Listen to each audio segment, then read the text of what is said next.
The following is a special presentation of iRacing on LSRTV, your home for sim racing.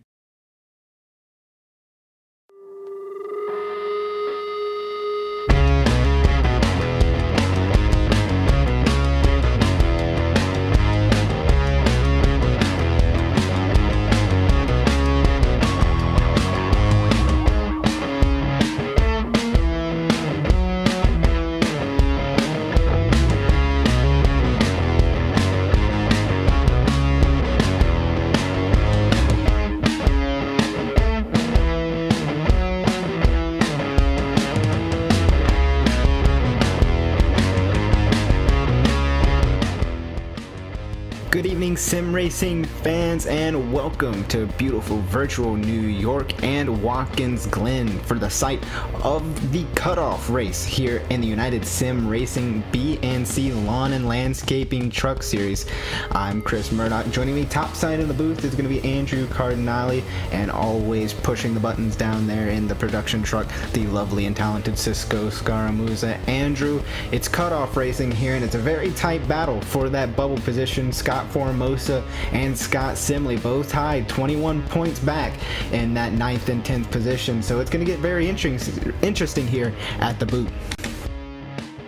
Yeah, and you know, you just mentioned it actually right at the end of that statement. This is the boot tonight that we're running here at Watkins Glen. It's a bit different from what you might normally see with NASCAR stock cars, and this being the cutoff race is almost as big of a wild card as Daytona or Talladega could be.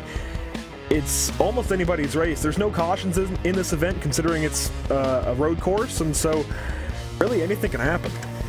Anything can happen, and without about 2 minutes left in qualifying to really see where everything strikes out. We did mention the boot configuration, 12 turns with just over 3 miles in length here, so definitely going to be a long 45 laps for these trucks. And I always like to say, Andrew, when we get into this thing, it's always a wild card with these road courses, and especially with this truck road course combination. It could be really squirrely because you really got to stand on the brakes to get these things to slow down. They're really not that hard. They're really not easy to get in the corners, and especially going down into turn 1 where it can be so tight and you can very make a mistake. And even the bus stop, there's a lot of places at this track where you can make a mistake.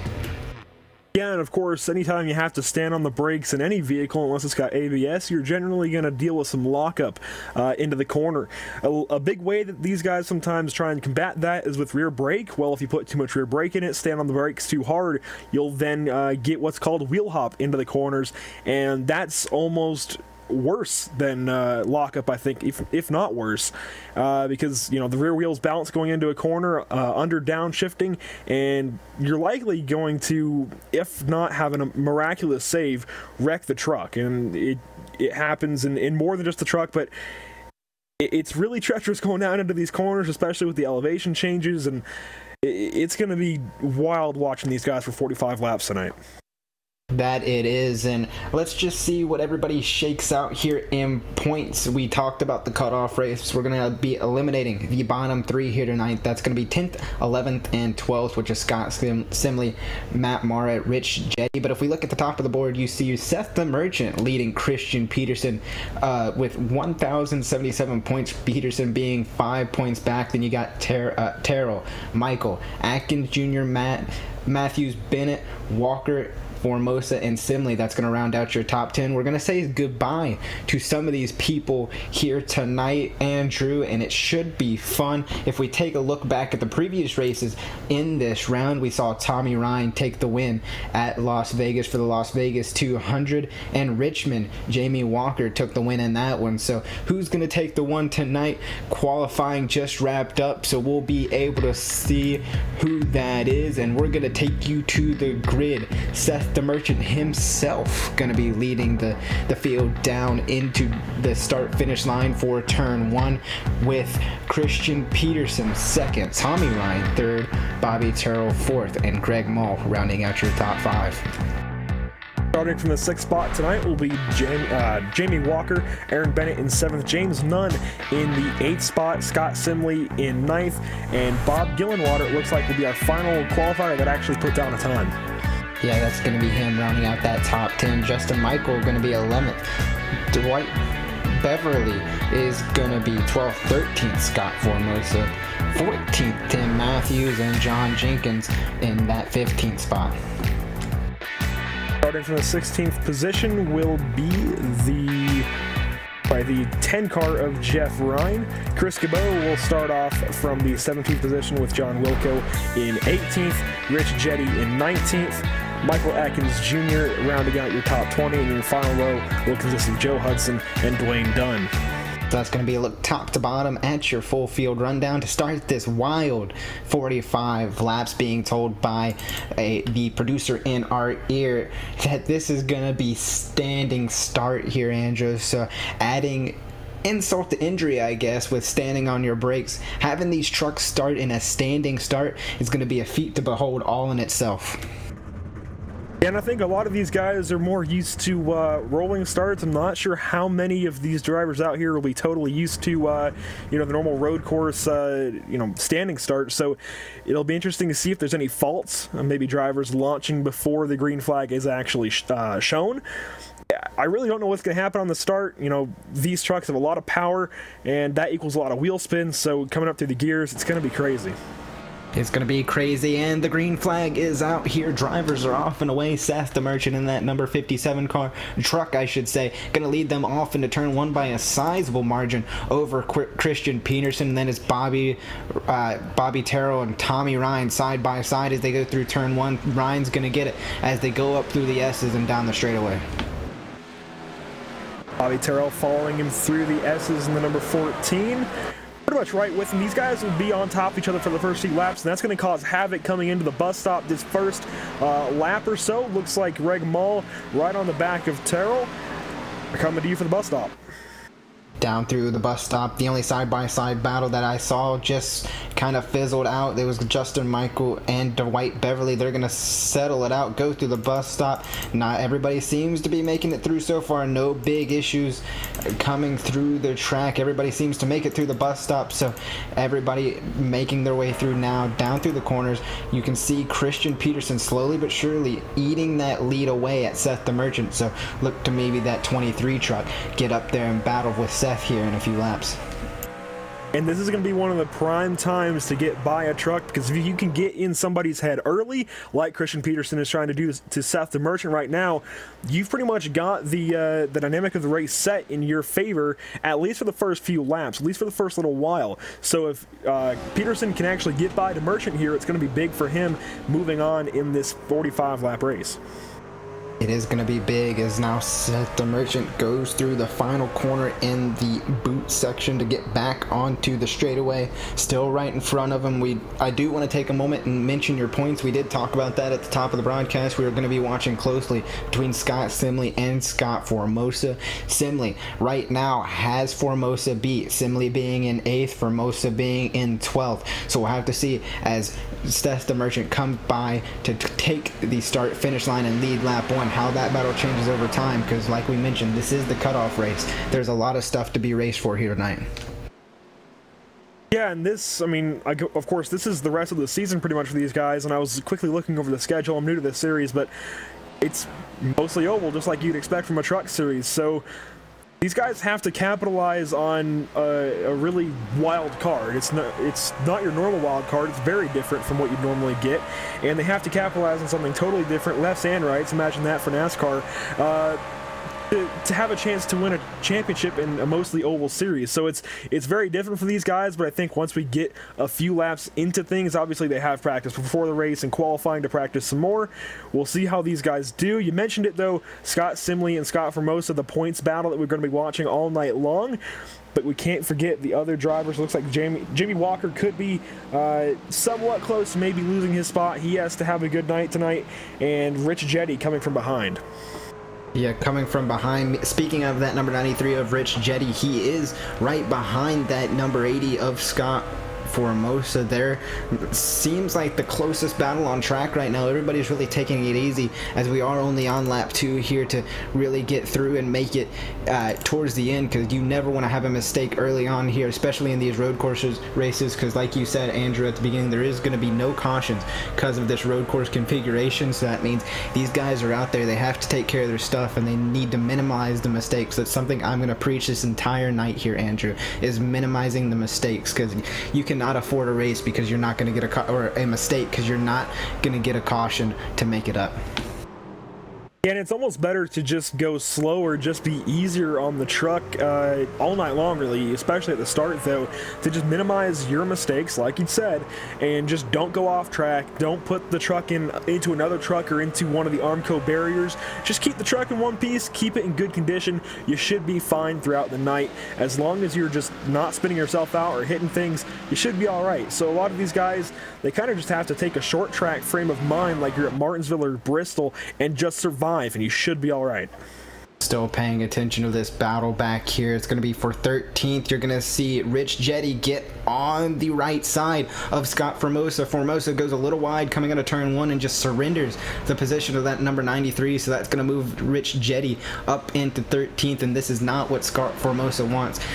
He needs to be gaining positions, not losing positions. Because Scott Simley right now, he's riding comfortably in that 9th place position. Nobody really around him. He can just kind of settle in and, like you said, take care of your stuff. Just ride it out. For Scott Formosa, he's got a long uphill battle to get back up there to that driver.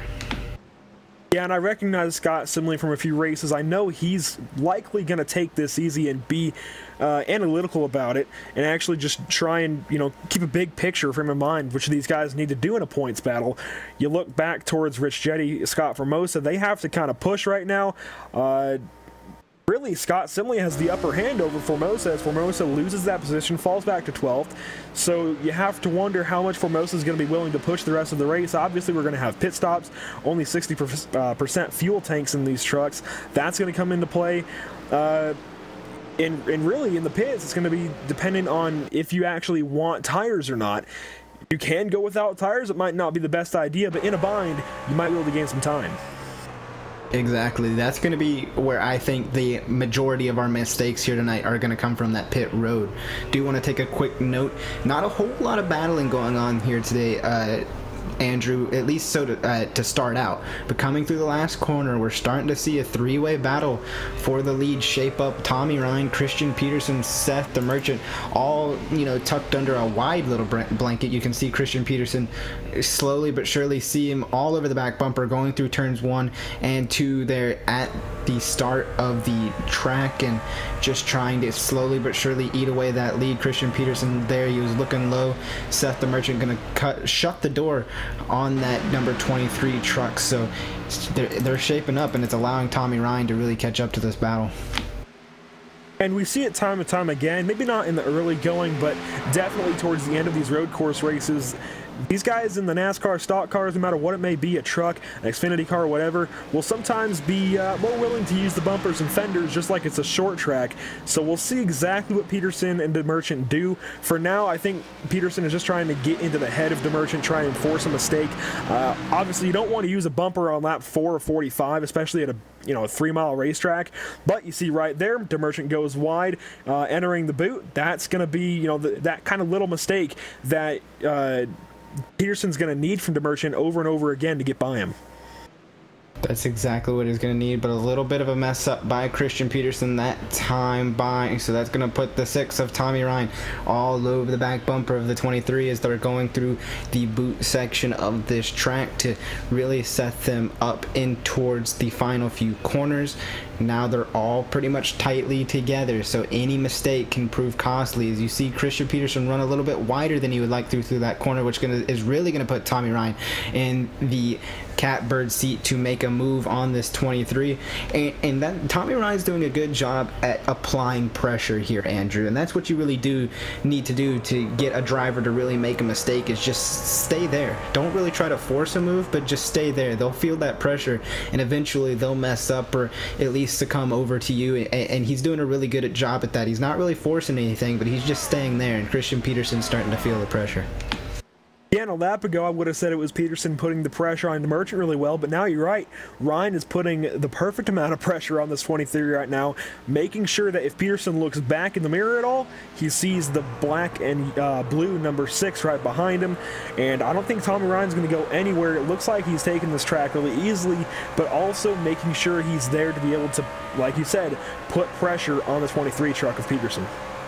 Yeah, and just looking back throughout the rest of your field, not really any battles going on except between Justin Michael and maybe Scott Simley, like we mentioned earlier, Scott Simley really taking this race pretty easy, but it's allowed that 87 to make up quite a bit of time, because just a few laps ago this 87 machine was a full straightaway behind the 68, and now he's going through the bus stop with him, slowly eating away at that lead. And then just behind them it's going to be Bob Gillenwater and Rich Jetty going at it. How about Rich Jetty? He's been making his way up through the field pretty quickly here, sitting in 11th, just outside the top 10, but that could all change very, very quickly as he's got his eyes set on the 4 of Bob Gillenwater.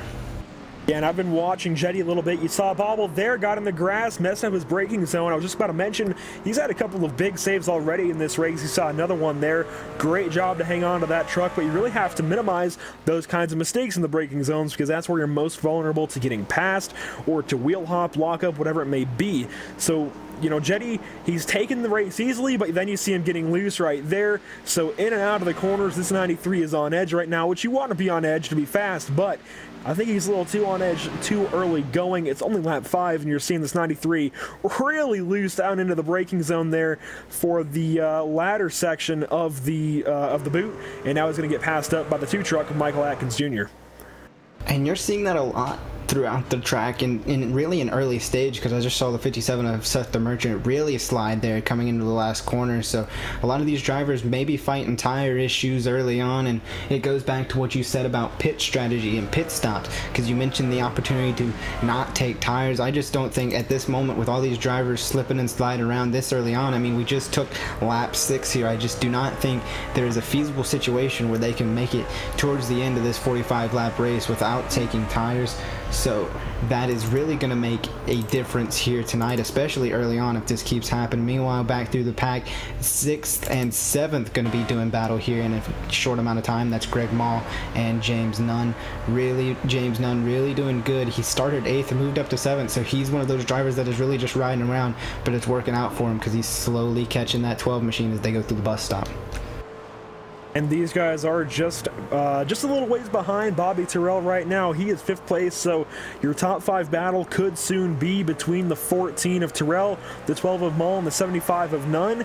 And you mentioned it, the 75 of James Nunn putting a little bit of pressure now on the 12 truck. You see that pressure take effect. The 12 runs wide, and that Alliance Truck Parts machine is going to have to get out of that corner quickly, try and minimize mistakes from here on out through the boot.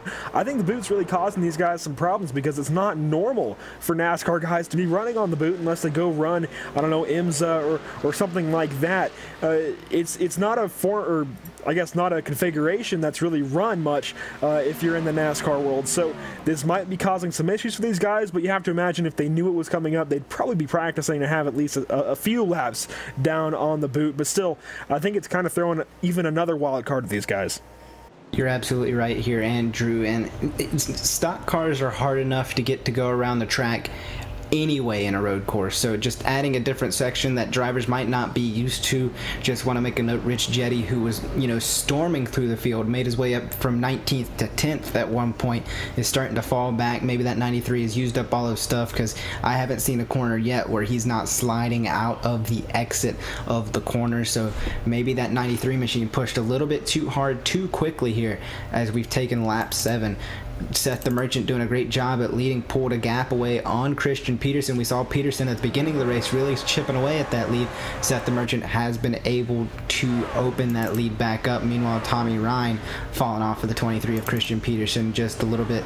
Then back through your top 5 and top 10, there's a little bit of a close battle, or a close group here. James Nunn, Greg Mall, Bobby Terrell, like you had mentioned. So that's about your closest group, it looks like right now. Everybody else seems to be pretty spread out.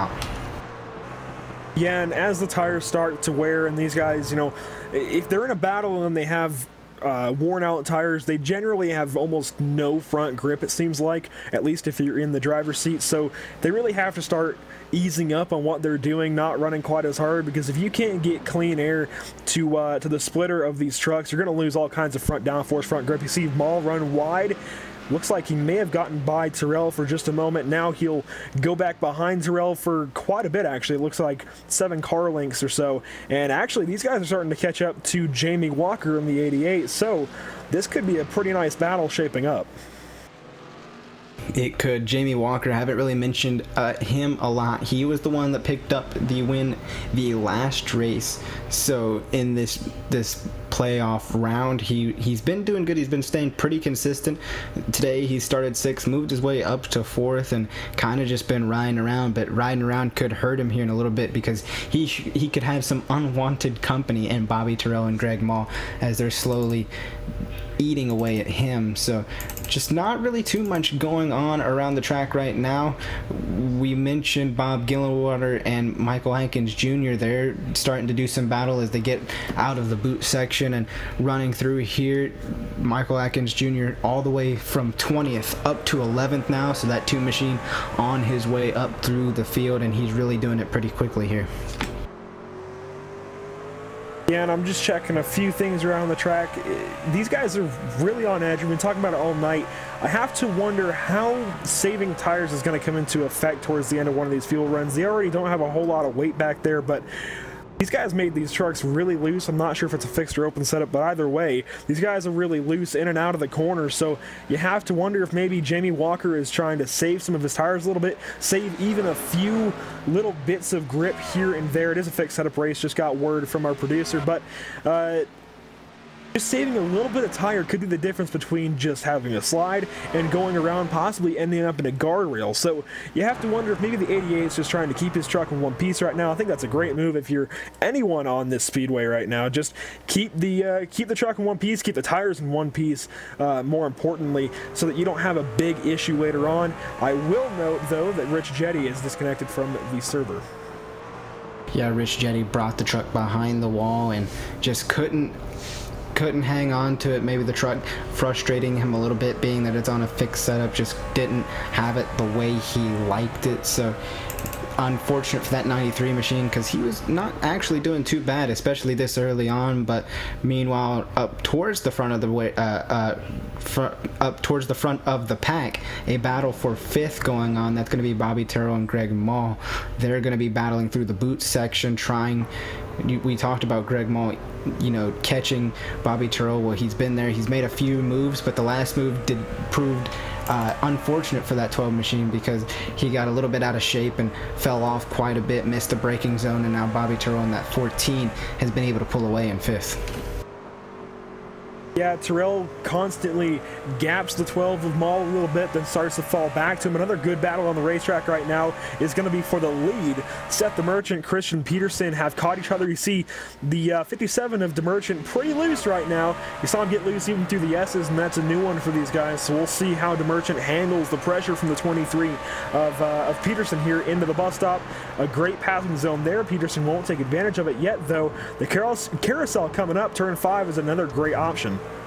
Ooh, and Christian Peterson got really close coming out of the bus stop there. Andrew almost put the bumper to the 57 to Seth the Merchant. Peterson is there, and he's doing a great job at applying the pressure, because I'm betting that Seth the Merchant is feeling it, because he's missing the brakes. He's going to go way wide in that corner there and maybe try to cut it off, and the exit really worked well for that 57 machine, because he did pull quite a bit on Christian Peterson on exit. So maybe that's a different strategy that this driver is taking, because you can see him go all the way to the white line there at the top of the track and cut it back down to kind of apex the corner and get out of there and really maximize the exit and really cut down on the tire spin, because we've seen a lot of drivers hugging the bottom of the track or bottom of the corner and really spinning it on exit. Maybe Seth the Merchant trying a different line, trying to minimize the spin and get the maximum amount of power on exit, but he wobbles there, so definitely going to want to minimize that in that corner. The only problem with that is eventually the 23 is going to poke his nose to your inside. No matter if it's left or right-hander, he's going to be there, and you can't cut that corner off like that, and it's just going to cause all kinds of issues. If you keep coming down, obviously you're going to wreck both of you, but if you give him room, then he'll be side by side into the next corner. So, you know, Seth the Merchant, it's working for him so far, but Christian Peterson obviously is doing something right to be able to catch back up to him from over a second back, and now they're only about a half second apart.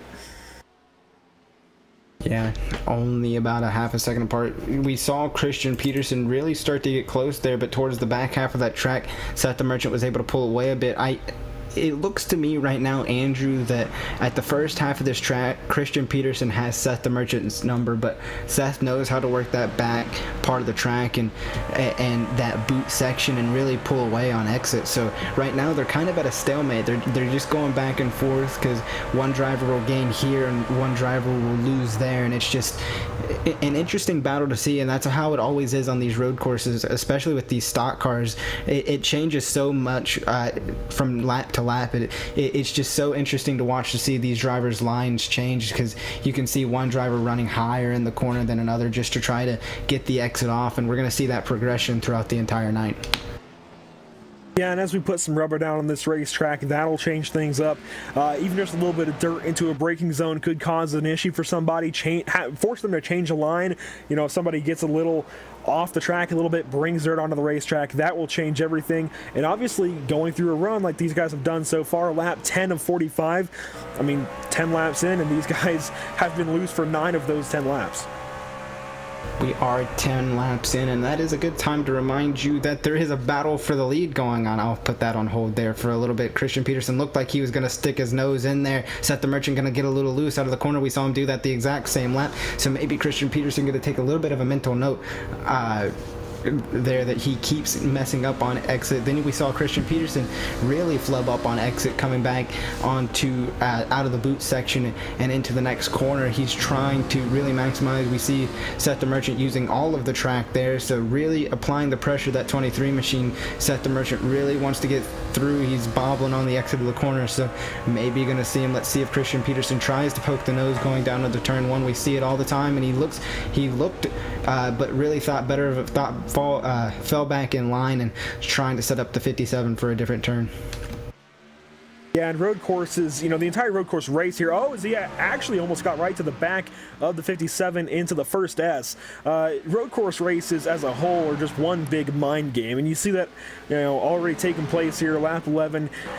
Peterson is just trying to get, like we've been talking about all night long, in the head of the Merchant. Looks like he's doing it so far, but it seems like he's almost getting into his own head, causing himself to make a mistake or two, pushing a little bit too hard, and obviously if you start burning those tires off, you're going to have issues down the road. So far, though, Christian Peterson doing a great job of being an aggressive driver trying to get by the leader. We might have a battle here into the first corner of the boot. He's going to look low, has the truck underneath him, but I think DeMerchant has the run out. No, Peterson gets the nose there, and now you'll see, never mind, you won't see the run take over, so it's Peterson to the lead. Side by side through that first corner was tricky, and we saw Christian Peterson get that right rear tire just a little bit caught in the grass, and it threw that truck sideways, so move Christian Peterson on that 23 to the lead here halfway through lap 11, and we'll see what that driver starts to do with it. Meanwhile, back, that is not the only battle going on here, because a battle for 6th has opened up. Greg Maul going to be side by side with Bobby Terrell. Been watching this battle for a few laps out of the back end, and now Greg going to be there, going to be on the inside going into the corner. He's going to have the position. Bobby Terrell's going to just forfeit, maybe try to cross him up, not going to have the momentum to do that, so move Greg Maul up to 5th position. A great move by the 12 to get into the top 5, but Terrell's not out of the picture just yet, and Terrell has so many passing opportunities to take advantage of that 12 if he can just get back to him. Like you said, didn't go for the crossover. It was a good move to just give him the position, though. It's really early in the race, but I guarantee you if Terrell can get back to the 12, you might see him poke his nose just like Peterson did to the Merchant to take the lead. It's kind of the exact same move that we saw in the exact same corner, actually. So while the battling has subsided a little bit, I'll go back to what I was saying before and say coverage of the United Sim Racing BNC Lawn and Landscaping Truck Series is brought to you by BNC Lawn and Landscaping. Our mission is to deliver premium landscapes to commercial and residential properties. We are located in southern Delaware, providing services to the Sussex County region. If you have any landscaping needs, call us today at 302-381-6073. So a big thanks to the BNC Lawn and Landscaping for providing this series for us and being the title sponsor for the USR Truck Series. It's awesome to have them on board. Meanwhile, going throughout the pack, everything's really, you know, settled out. The passes have been made. What they wanted to do. About the closest battle is still Scott Simley and Michael Atkins Jr. Like we mentioned before, Michael Atkins Jr. up 10 positions, 20th to 10th, slowly eating away at this field, slowly but surely making his way up towards the front, and now he's trying to knock off Scott Simley and move another position up through the field. And some other news on the racetrack, small news, but the 91 John Jenkins actually just completed a pit stop, came back out onto the track, and that's going to move Joe Hudson back. Joe Hudson has some damage. Just looking through the field a little bit, John Wilco back there in 16th spot. Chris Cabot is in the pit lane. Jeff Ryan looks like has parked the truck for the night. But I did notice a battle starting to form with the 54 of Tim Matthews and the 80 of Scott Formosa. Every point's going to matter, even if right now you're behind Scott Simley. If you're Scott Formosa, you have to push and try and get by the 54 of Tim Matthews.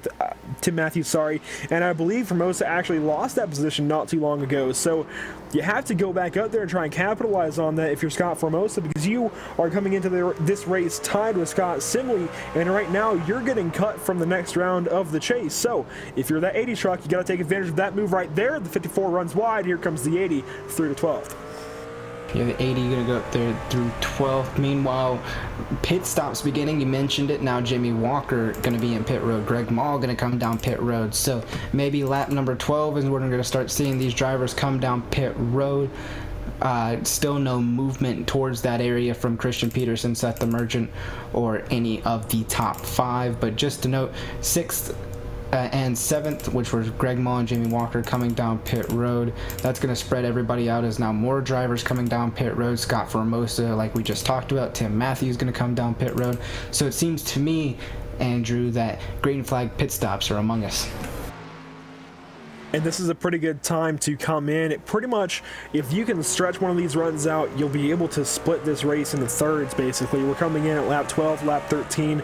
If you can lengthen one run out of the next 2 just by a lap or 2, you're going to be able to split this race right into third, as it's a 45-lap race. If you come in for about 15, 15, and 15, be able to split this race, like I said, into thirds, pretty evenly split it up. So strategy already taken place. Christian Peterson, though, and Seth the Merchant have not come into pit. We'll have to see if one of them ducks into the treacherous pit lane here this time through turn 11. Through turn 11 they go, and they really haven't strayed away from each other too much here, Andrew. They've been pretty close together ever since Christian Peterson has taken that lead. And Peterson gonna come down pit road, saw him off of turn 12 get really slow, and Seth the Merchant gonna follow. That's gonna leave Tommy Ryan out. Is he gonna come in, and that 6 machine gonna take a duck towards pit road? So everybody now looking to come in and follow suit. Once that leader pits, you really need to get in, especially if it's Christian Peterson, because going around this track, you're just going to start losing time staying out on those little tires, and that's what everybody is thinking, because Bobby Terrell going to come in, James Nunn come in, Jamie Walker, the first driver who hasn't pit, he's just coming through the final few corners now. He's going to be coming up on turn 11 here in just a few moments. There you see him, so he's the driver that hasn't pit yet. Greg Mall back there, and Scott Simley going to come down pit road as well. Looks like Christian Peterson missed his pit box, so he's going to lose some time on the pit lane. He comes out just ahead of Tommy Ryan in the 6th, so Seth the Merchant put him back to the top of the leaderboard. He's now back on point. And that's exactly what we're talking at the top of the broadcast. This race can make or break on pit stops, and Christian Peterson, I guess, better be lucky that they'll probably come in one more time, split it into thirds, and really just open this race up, because if that was the last pit stop, he would have just ruined his whole race. And he's got a pretty fast truck here, Andrew. He's been able to catch Seth the Merchant, take the lead, but you cannot be making mistakes on pit stops. So Christian Peterson's got a bit of a hill to climb to catch back up to Seth the Merchant, and also try to hold off that 6 of Tommy Ryan, who runs really wide coming through the corner. I will mention Justin Michael in the 87 has also now exited the speedway. Looks like he'll be done for the night. But yeah, you mentioned it. The 6 truck of Tommy Ryan runs wide, and that's going to hurt his chase after Christian Peterson.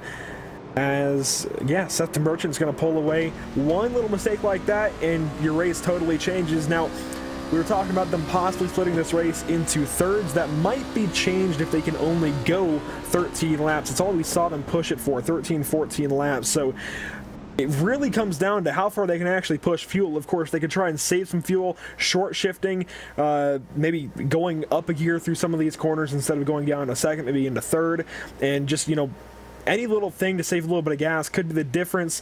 I'm not sure what they're going to do. This is kind of an interesting situation for these guys because they didn't really make it to that third race mark. So it's really going to be interesting to see what they do.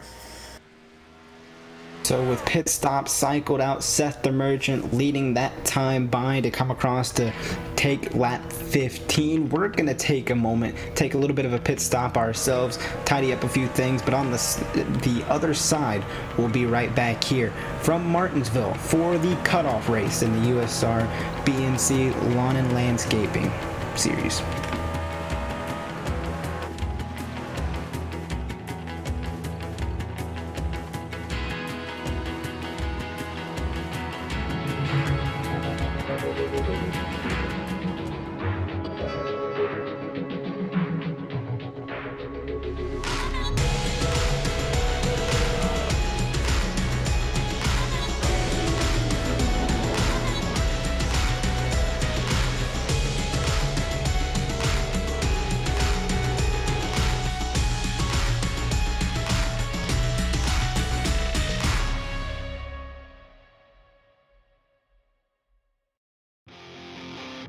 The Triangle's biggest sports event of the spring comes to Raleigh on April 7th when the Cars Response Energy Tour visits Wake County Speedway. Tickets are on sale now for the biggest event to hit America's favorite bull ring in its entire history. The biggest late model stock car drivers like Josh Berry, Sam Mayer, Lane Riggs, and Deep McCaskill hit the quarter mile for a night full of action. April 7th, the Cars Tour at Wake County Speedway. For more information and tickets, visit carsracingtour.com.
Welcome you back to Watkins Glen International here with the boot configuration. Right now you're watching Michael Atkins Jr. and Scott Formosa. This is the closest battle we have on track at the moment. Pit stops just wrapped up on the other side of that break there with Seth the Merchant taking the lead back from Christian Peterson. I'm Chris Murdoch.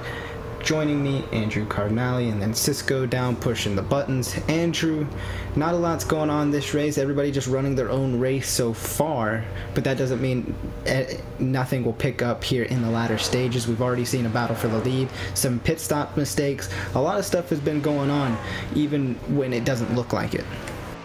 Yeah, even if these guys are all on totally different schedules, if you will, as far as a strategy, at some point at least two guys are going to intertwine. They're going to come across each other and we're going to see action pick up. You know, road course racing, races have their lulls at times. They have their points where it might be a little less exciting, but overall, when you get down to the nitty-gritty of these races, you're going to have, you know, strategy, crazy battles, guys that might not be used to it on the NASCAR side at least, you know, trying to throw big moves, trying to make big passes. It always ends up being exciting at some point. So even if there's a lull, there is action somewhere getting ready to pick up. We saw it just a little bit ago with the 2 and the 80 of Atkins and Formosa. Now it looks like the 4 is starting to slow up and get caught by the 2 of Michael Atkins. Yeah, it looks like Michael Atkins gonna try to catch him. And road coursing, like we mentioned before, is such an interesting thing all of itself. This is the only road course we see on this truck series schedule, and that's why I like to call it kind of a wild card, because it exercises a strong suit that normally, stock car drivers, truck drivers, all these drivers in these top series don't really exercise a lot. Maybe go to 1 or 2 a season. So it's nice to put these guys going left and right to see it. And it's not the only wild card race we have here in the chase for the championship. We got this track, then we got we have Watkins Glen, then we got Talladega coming up in 2 weeks with it, which is what I consider the oval wild card. So this really picks up here in the latter stages of this chase. And that's not even the only wild card you could say coming up. I say Martinsville in a couple more weeks after Talladega is even a wild card. And actually the Ford just got passed by Michael Atkins Jr., so a big pass for the 2 truck of Atkins Jr. He'll now try and set his sights on the 91 of John Jenkins. We saw John actually come in a bit early in that run. And looks like we're going to go back and check turn 1 real quick.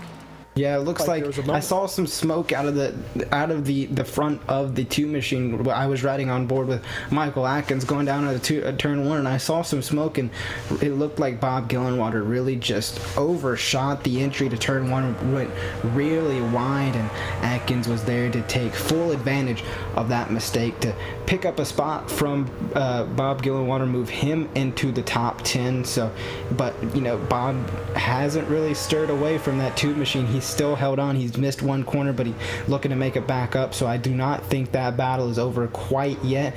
We see Atkins go a little bit wide, can't really get the truck turned back down. So maybe Gillenwater has a little bit more of redemption left in him. So yeah, just a crazy turn of events off there into turn 1.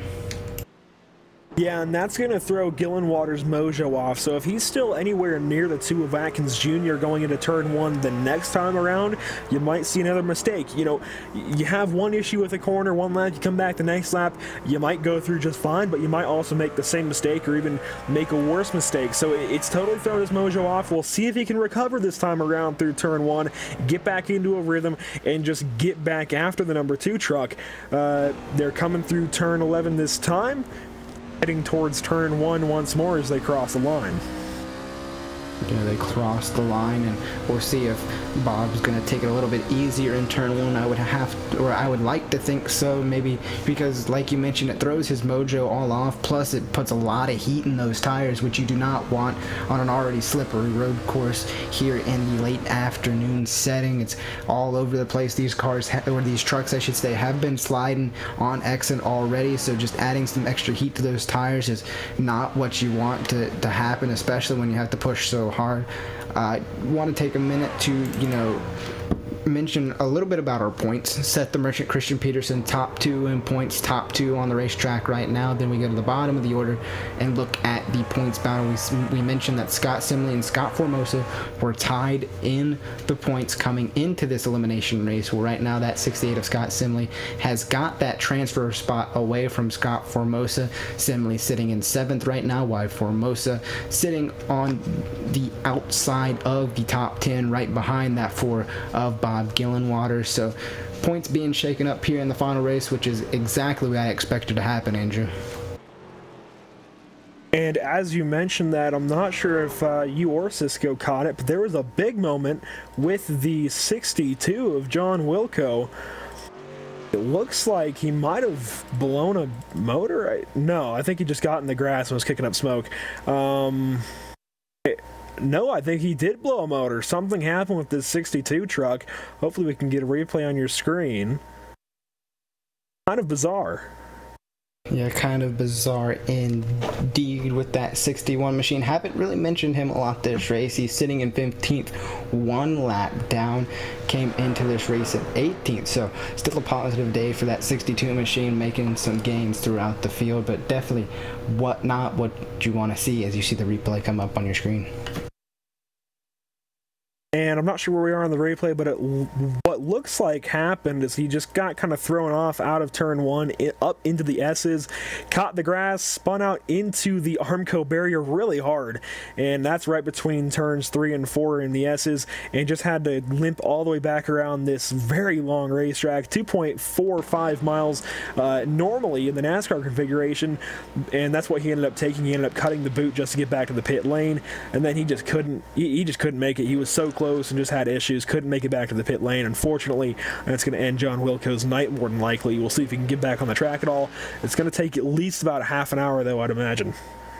Yeah, and there's really, it looks like a lot of time left on paper getting through this race, but we're really taking away at the lap times, approaching our halfway point in this race already, Andrew. So not a ton of time left in here, but definitely some time to probably make some repairs and just finish some laps here and take away some laps if he wants to. Meanwhile, throughout the rest of your field, Christian Peterson, Seth the Merchant, like I mentioned, your top two. Peterson is kind of catching Seth the Merchant at this moment in time, not really making too many gains on that first place driver. Seth did get a little wide going into turn 1 and kind of fishtailed it back onto the track, which is not what you want to see from your lead driver in that 57. We talk about tires and we talk about pits all the way. You don't want to throw, like you said, you don't want to throw your mojo off in this race, especially when you're wanting to just stay consistent as possible and take away these laps and get down to the end of this thing, so things can happen. Meanwhile, back through the rest of the field, nothing really going on. Everybody's single filed out, pretty much spread out. So it looks like right now the closest battle on our track is going to be that battle for the lead between Seth the Merchant and Christian Peterson. Jamie Walker moved up from 6th to 4th. We mentioned that he was the first driver, or maybe even the second driver down pit road, so he's made some gains here, and he's kind of catching Tommy Ryan. Yeah, and you mentioned that Christian Peterson is kind of knocking away, maybe chipping away, if you will, at the lead of the 57 of the Merchant. Well, he wouldn't be having to do that had he not made one small mistake getting into his pit box under that first pit stop. We either have 1 or 2 pit stops left. It depends on how these guys play their cards. They can try and save a little bit of fuel, maybe stretch one of these runs out to make it just a 2-stop race, or if these guys are really pushing hard all race long, we could see a 3-stop race and turn it into 4 different parts. It's going to be really interesting to see what they do. They came in about lap 12, lap 13 of 45, and that's not quite to a third of the way through the race where they need to be. And so without any other stoppages like cautions and whatnot, I don't know if they can make it on just 2 stops. I don't think either, but I think we're going to see varying strategies here tonight, Andrew, as we get through and down towards the latter stages of this race. We're going to see drivers experiment, maybe try to take a short pit approach, or maybe pit late and try to just survive towards the end and keep the tires on it as much as possible. I think we're going to see the strategy change here quite a bit, because when we saw the first round of pit stops, it seemed like everybody was not looking to chance anything. They all came down one after the other and just like a uniform, just got it all down, and kind of like an assembly line, if you want to think of that. They just came in, got their stop, but like you mentioned, Christian Peterson making that one little mistake, just over driving into the pit entry, really cost him a ton of time here trying to get up there. He sits in 2nd, so not too bad, still 2nd in points, but you definitely do not want to keep making those mistakes. Maybe allow Tommy Ryan, Jamie Walker to get up there and take a position from you. So a lot of stuff still to happen. John Jenkins in that 91 machine, he's a driver that's making his way down pit road. He was in 6th, now falling back, and he sits scored right now in 10th. So not really sure if pit stops are going to be happening once again, but this is about the time we saw it last time around. Yeah, I think he really opens up the pit window. He came in really early last time around. I think he's going to make this a 3, maybe even a 4-stop race. That would be kind of bizarre to see, but he's really coming in early and just keeping fresh tires in that truck. Then again, I don't really see him in the points battle. He's probably just trying to make it through this race. Doesn't want to be racing on those old tires, but the effect of that is these guys see him through the pit lane, and the guys who are in a points battle maybe consider coming in earlier, and we might start to see that from these guys like Scott Formosa. He's coming into this race race, like we talked about at the top of the show, tied with Scott Simley. Scott Simley right now is in the 7th spot. That's a 4-point gain, roughly, if these guys have just a 1-point increment point system. I'm not sure, over Scott Formosa. Now, Scott Formosa has to do something. That could be his opportunity. Maybe short pit, try and undercut that 68, try and gain some time. That way, if any mistake comes out of the 68, 80 can more quickly capitalize on it. And that is a great point to think about, you know, pit strategy and all that. But before we get into pit strategy, before we dive too far into that, we've crossed the halfway point of tonight's race. So we're going to take a look at our iRacing Midway race break, brought to you by iRacing, the leading online racing simulation developed from the beginning as a centralized racing and competition service. iRacing organizes, hosts, and officiates races on virtual tracks all around the world. In the fast-paced world of esports, iRacing is a one-stop shop for online racing with officially sanctioned races from NASCAR, IndyCar, IMSA, World of Outlaw, GRC, and more. So we're going to take a look at your full field rundown. Seth the Merchant leads the drivers through the boot right now, with Christian Peterson in 2nd, Tommy Ryan in 3rd, Jamie Walker 4th, 5th, Greg Moss 6th, Bobby Terrell, Scott Simley 7th, Michael Atkins Jr. 8th, 9th, Bob Gillenwater, and rounding out your top 10, the 80 of Scott Formosa. And in 11th, actually, as he takes over the spot, Tim Matthews moves into the spot. John Jenkins loses a spot. Joe Hudson will follow him up in 13th, 14th, James Nunn, 15th, John Wilco. And this has just been a crazy battle so far. Further on back to the rest of the field, you have guys that have since disconnected from the race. Seems like Justin Michael, Chris Cabot, Jeff Ryan, Rich Jetty, and Dwight Beverly are all done for the night. Only a couple laps into it for some of those guys. Unfortunately, they won't be rejoining us as Seth the Merchant continues to lead. So that has been a look at your iRacing Midway race break. For more information on the wide variety of sim racing possibilities online, visit iRacing.com to sign up today. Thanks to our friends at Red Bull Global Rallycross. You can now visit iRacing.com/membership and use the PR code PR-GRC for an opportunity to start your career on iRacing with 3 months for only $5. That's a pretty decent deal. If you ask me, that's promo code PR-GRC for new members only. Remember, that's iRacing.com/membership. Get it today, as Seth the Merchant still leads out here, bobbled just a little bit going through that exit of the corner. Andrew, still everybody pretty much spread out. Not too much action going on here so far. We saw a few drivers look down pit road and get their stop changed, so I think more drivers will follow suit here in the next few laps. As the tires really start to wear down, you're starting to see drivers slip inside a little bit more. Yeah, and we talked about it earlier on. When you get towards one of the ends of these runs, the tires have been getting heated up throughout these corners so much for so long. Even if it's only 12, 13 laps to a run, at the end of these runs, you're down on just bare bones tires at this point. Really no grip, as you're seeing Seth the Merchant continuously get loose. We've been seeing it from drivers all race long, no matter who they are. And I think I'm hearing the 23 maybe starting to save a little bit of fuel. I could be totally wrong, but it sounded like that truck went by me just now a little bit flat, like he had shut the motor off for a corner. We'll see what these guys do. It's something to keep our minds on. Again, if you stretch these runs by just a couple of laps, you can really pretty much cut out a pit stop, make it a 2-stop race instead of a 3-stop race. I see, you know, it's been talking about it in the chat. We've been talking about it all night long, Chris. We just got to watch and see what happens.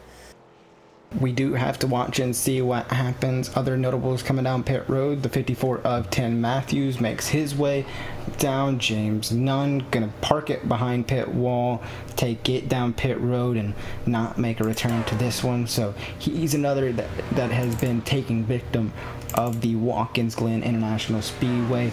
But with that, we're going to take a moment to step aside, go LSRTV non-stop through all this action of green flag pit stops. We'll catch you guys on the other side. You're watching LSRTV, your home for sim racing.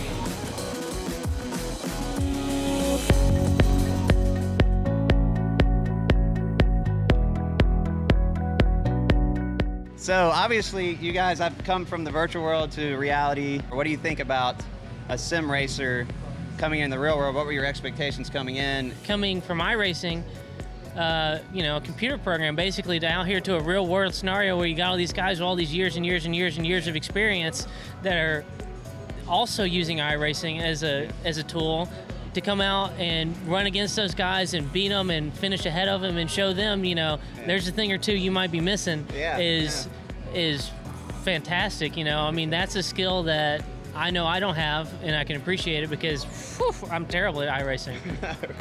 Glen was able to come into the team. We did a lot of preseason testing, actually a full season's worth of testing before we even started the season. And he came in, there was a lot of sectors that he was the fastest guy out of our team. And Sparky and I looking at data, trying to catch up to him through some turns. And of course, you know, some places Sparky will be the fastest or I'll be the fastest, and Glen is able to learn from, you know, what we're doing and vice versa. So it was excellent to see his pace right off of the bat, and speed was never a worry. You know, it's about qualifying well. Qualifying is very difficult, you know, and pretty important in this series. And so is, you know, being able to make effective passes without contact. It's very difficult to pass in these cars, so, you know, it's not easy being here. I think the level of ultra competitiveness in here, where when normally when you make a pass, you're making a pass with 2 cars involved. But if we're making a pass in this series, you have to remember there's 5 cars waiting behind you. If you mess up that pass, they're going by you. Yeah, it's like sharks. Yeah, you're surrounded by sharks. But no, it's been I've been very surprised and very pleased with it. And obviously, I have the 2 champions I'm sitting between. John actually statistically is the most successful MX-5 Cup driver in the world. He owns every record that you would want, none of the bad records. Maybe some of them, I don't know. Maybe some of those. And Sparky's one of the quickest guys in the paddock, and you know, obviously the champion now. So I couldn't have picked a better team to be with 6 Sideways. I'm looking at what everybody in the paddock calls gold. I mean, they will pay to look at John and Sparky's data, and I get full access to it. And I get to see where I'm doing well and see where I can improve. And I've been really pleased with my progress.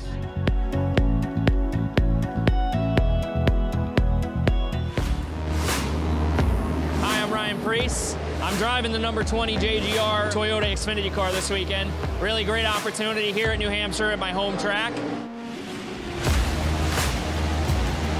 Over the past 2 weeks, I've been on iRacing, practicing a little bit here and there with the modified and the NASCAR Xfinity car. So it's been a lot of fun. It's been a great tool for me to kind of get used to that stock car body again and be prepared for the race today. Well, yeah, it's a mile long, so the draft kind of plays into effect here with the modifieds. Punches a big hole in the air, and we run restrictor plates. So it makes a big difference. Just really fast, and it's our Daytona. So that's what's great about it, and we have a fast car for tomorrow.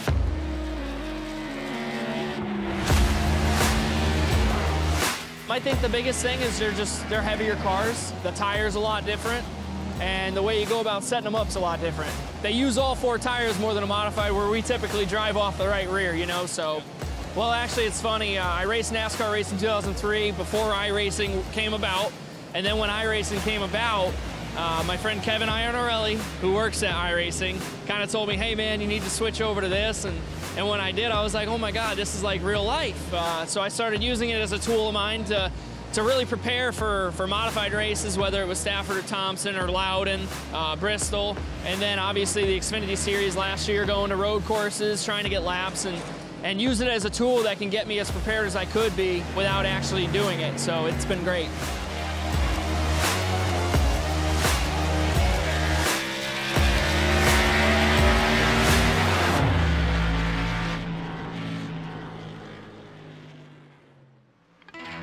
And we welcome you back to the BNC Lawn and Landscaping Truck Series here at Watkins Glen for Chase Racing. Before we get too far into it, I want to remind you that coverage of the United Sim Racing BNC Lawn and Landscaping Truck Series is brought to you by Joel Real Timing, the official timing software of LSRTV.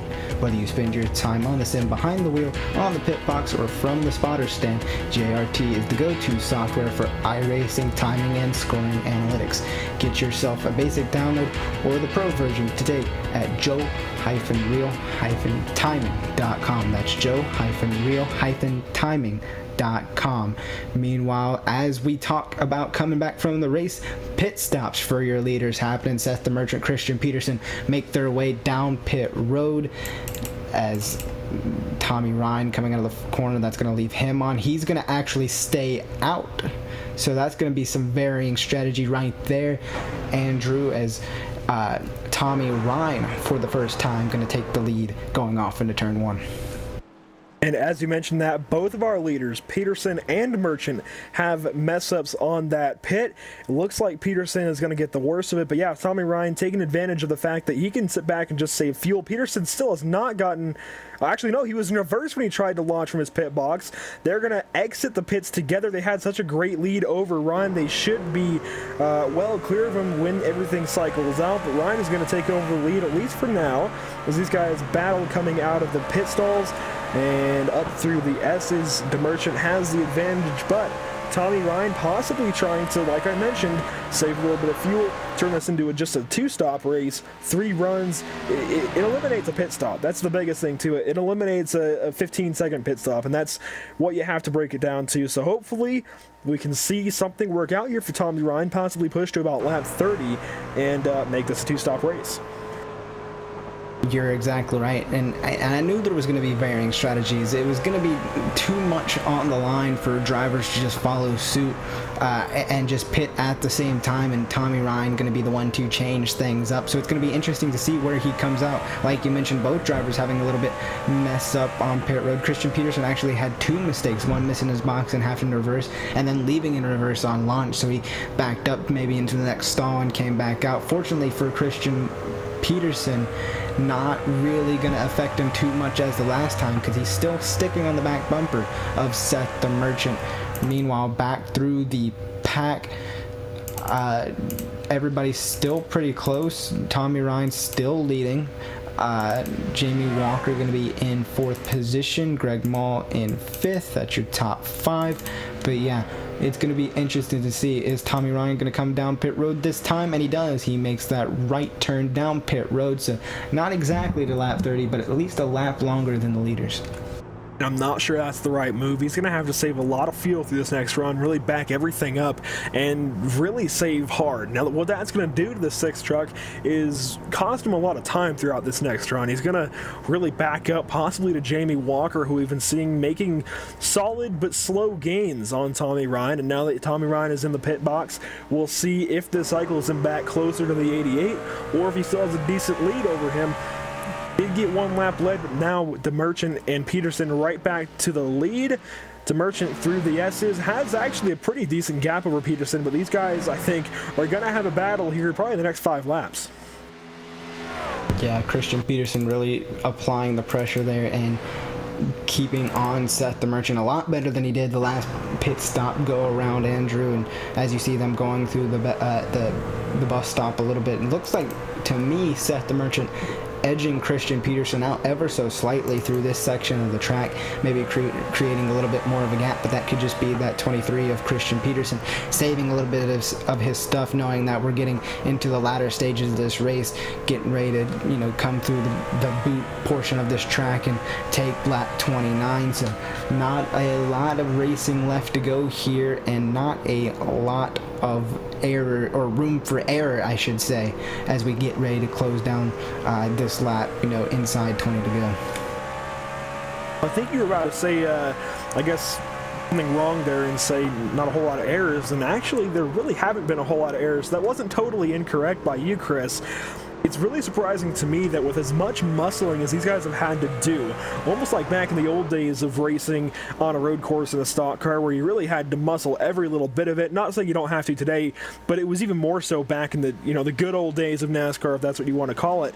These guys have had to show if they're good or not.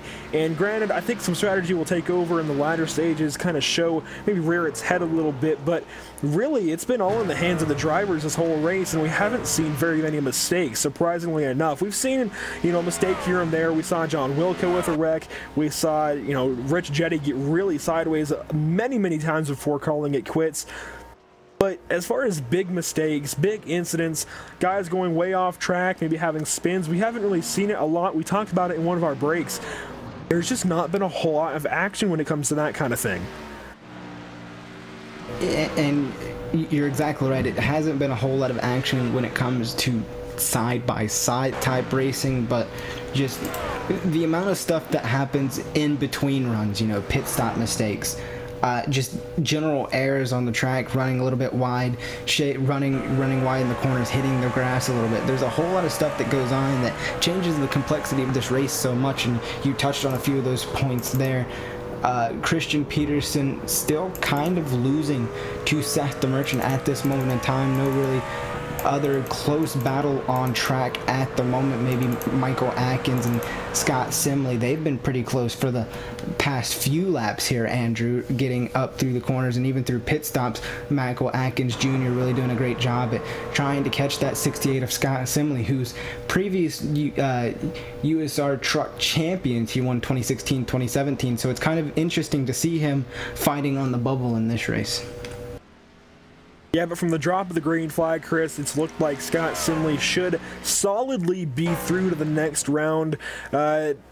Just, you know, quite honestly, Scott Formosa just didn't quite get off to the start he needed. He's been doing a good job of maintaining, but hasn't been able to just chase down the 68. And while he may not be able to do that, we could always see a mistake out of the 68, or maybe someone else's mistake cause something to happen to Scott Simley. So, you know, Scott Formosa, by any means, is not out of this. It's just going to be, you know, a steeper uphill battle for him from here on out. We're through now to lap 30 almost of 45, as Seth the Merchant is now on lap 30, crosses the start-finish line, heads down to turn 1. But, you know, 2/3 of the way through this race now, and Scott Formosa has not been able to get up there and battle Scott Simley at all. Granted, in a race with no cautions, you're going to spread out. He has to figure something out to try and get those points, get an advantage over the 68. He just has to if he wants to continue to be in this championship hunt. And I think what would really be a good break for him here is for that 2 machine of Michael Atkins Jr. to really catch Scott Simley and maybe change up Simley's line, maybe apply some pressure like we were talking about earlier in the broadcast, and really kind of shake up that 68. And like you've mentioned in series past, it's really hard to shake up that 68 machine of Scott Simley. He's so calm and so proficient, and he is really just taking this race pretty easy, not really fighting anybody, and really just letting people go if they get to him. But looking at that corner as they get ready to exit the boot section of Michael Atkins Jr., really just close in the gap on that 68 machine. This might be something that could work in that 80 of Scott Formosa's favor. Yeah, Formosa just, he has to find any little gain right now, and even if he can just get up to the 4 of Bob Gillenwater, he's only a couple seconds back. Maybe he can make something happen there, and he has to pray right now that Michael Atkins Jr. can rough up the 68 of Scott Simley, maybe force a mistake or just force a series of mistakes out of the 68. But that's going to be hard to do. You see, you know, Jimmy Johnson rarely makes those kinds of mistakes, as he's a 7-time champion of the NASCAR Cup Series. The same kind of thing applies here. Scott Simley runs so often, and runs so well so often, it's hard to rough him up. But when you can, you know, it's basically opening the floodgates. You're exactly right, and do want to take a note that the 14 and the 12, we saw them battle throughout the entirety of this race. It's been one of the only battles that we've seen here tonight, Andrew, and that's going to be Bobby Turro and Greg Mall in the 12 and the 14. Been battling around that 5th and 6th position all night. Going to start seeing the 14 catch that 12 just a little bit. We've seen him tick away at the time, lap by lap, and that's another battle we're going to have to pay attention to. So, like we mentioned earlier, not a lot of battles going on right now, but there's a potential for maybe 2-3 battles to really shape up, even for the lead here. Maybe Christian Peterson can ramp it up, start to use some of his stuff, because right now I think that 23 machine is really just saving a lot of his stuff, because he's backed off a little bit from Seth the Merchant since they got out of the pits together. Yeah, you saw them almost battling for position towards the end of the previous run when they came in to make pit stops. Now they're back out to a 4-second gap from each other, so Seth the Merchant really kind of just trying to hightail it out of that situation, get away from Christian Peterson. Christian Peterson maybe trying to save his stuff. Noticed that he got maybe a little too out of hand, trying to push back towards him, a little too much on edge. and those guys have separated a little bit. Tommy Ryan, on the other hand, I think he's trying to save fuel, cut a pit stop out of this equation. He's starting to fall back towards Jamie Walker. We've seen the deficit from Walker up to the leaders stay just about even, about 37, 38 seconds, whereas Tommy Ryan just lost a couple of seconds in those last couple of laps. So Tommy Ryan could be backing up into the grasp of the 88 of Jamie Walker. Meanwhile, Bobby Terrell is trying to muscle that Muscle Milk Chevrolet up towards the Alliance Truck Parts Chevrolet of Greg Mall. Yeah, and he's really doing a great job as you see them exit off of the traditional Watkins Glen into the boot. He's really good through this section of the track, Andrew. He's really able to apex the corners well, get into the corners. He's not too hard on the brakes, not smoking the tires at all. He's just really easy on the truck, and he's really figured it out. As you see, he's staying really close to that yellow line as Greg Mall is trying to maybe run a little bit wider and kind of beat him on exit, but it's really just not working for that 12 machine. I think it's kind of even hurting and maybe even using up a little bit more of his stuff because he's having to turn it so hard back towards the right when they go through that corner. So really seeing that 14 really make his way up towards Greg Mall right now, and that could be a really good battle shaping up here in the next few laps, like it has been throughout the times that we've seen them get together here in previous laps in this race.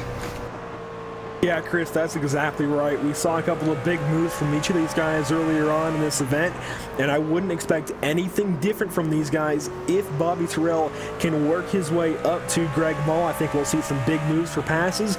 Obviously, it's going to start with Bobby Terrell, but where will it end? Because you can always just cross a guy back over in the next corner, or even in the same corner down a straightaway, if you're able to get a good enough run out of the corner, whichever one it may be, out of turn 1 towards the S's, like we just saw there. You know, no move, but anything can happen if Bobby Terrell can get up to the 12 of Greg Mall, maybe try and make a move. Meanwhile, Scott Simley has actually just been trying to stay ahead of the two truck, Michael Atkins Jr., and is doing a great job of it. Michael Atkins Jr. putting the pressure on him, but hasn't made anything happen. Meanwhile, we see the 4 and the 80. Scott Formosa has got up to Bob Gillenwater. This could be a battle here soon as well. Yeah, and you mentioned that the 80 really need to step up his lap times if he wanted to get up there and maybe even have a chance at battling with Scott Simley. And I think he might have heard you because he's really stepped up the lap times, really got back up to Bob Gillenwater, who's had some struggles in the latter portions of this race here, Andrew, and really sliding around. We saw him have a big slide maybe about 6 to 7 laps ago.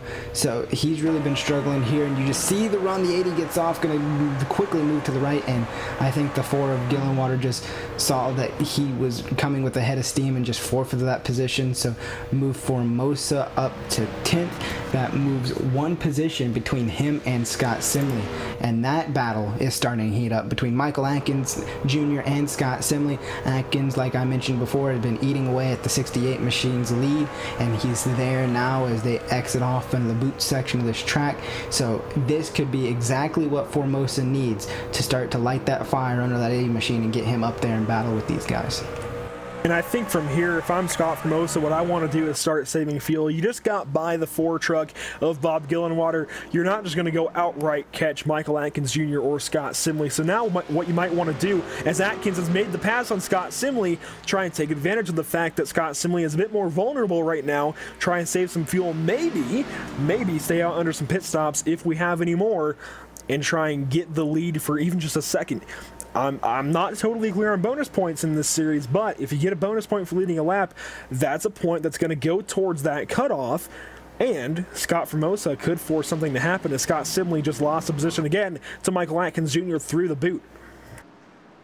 Yeah, it's definitely heating up. Scott Formosa definitely in a good position. The only thing Scott Formosa really needs to do right now is not push too hard. These last few corners, I see him running it really wide and really pushing the truck really hard, and he needs to not do that because he'll start to run up his tires, start to lose time on these guys. We just mentioned that Scott Simley may be in a little bit of a vulnerable position, maybe used up a lot of his stuff, going to be a little bit slower. He just got passed by Michael Atkins Jr. Scott Formosa really just needs to run run his race, not pay attention to the leaderboard, not pay attention to the relative, just sit there, run his race, run his laps down, and get everything back up to par. So not really going on right now. Michael Atkins Jr., by the way, passed Scott Simley just to come down pit road. So maybe the window for pit stops opening up once again here, Andrew.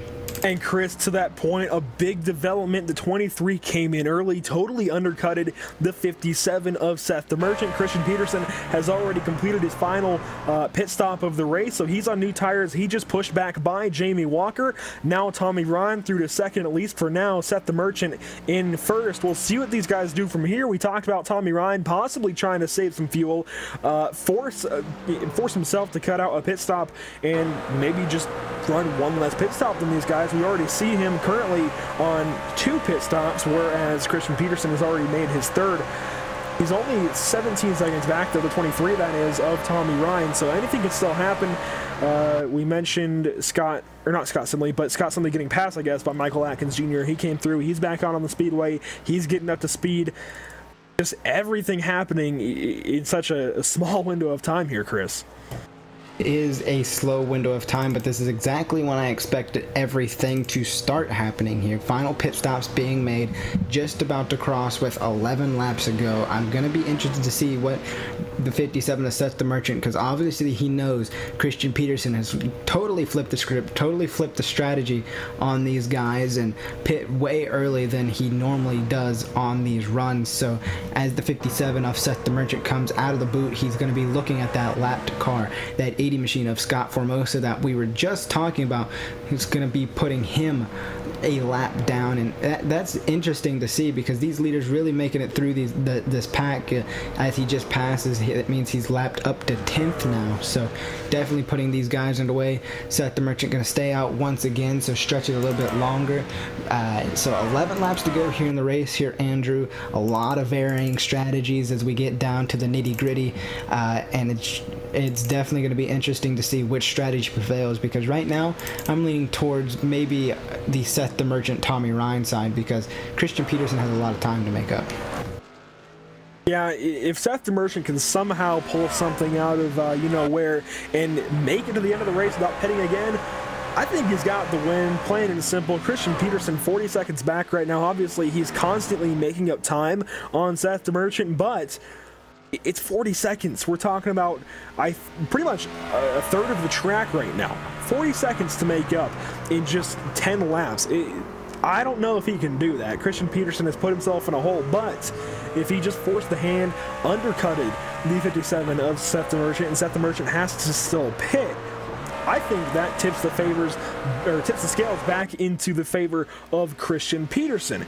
So again, if Seth the Merchant pits, I think Christian Peterson, the guy to beat right now. He had the truck early on in the race to beat Seth the Merchant easily. We saw him run the 57 down twice before pit stops.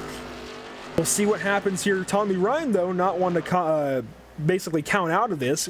If he's able to stretch this thing out, he might be the guy to watch. Granted, he's only got, it looks like, 14 seconds as of the last time by the line over the 23 of Christian Peterson, and we know how hard Peterson's going to be pushing up to get him.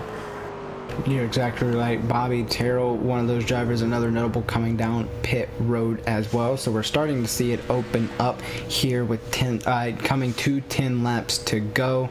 You mentioned Christian Peterson going to be pushing it really hard with that 23 machine. If somebody knows how to get it done on pit strategy, it is that 23 of Christian Peterson. He can really get it done, really push the truck hard. And you know what I like to see out of that last pit stop there, Andrew?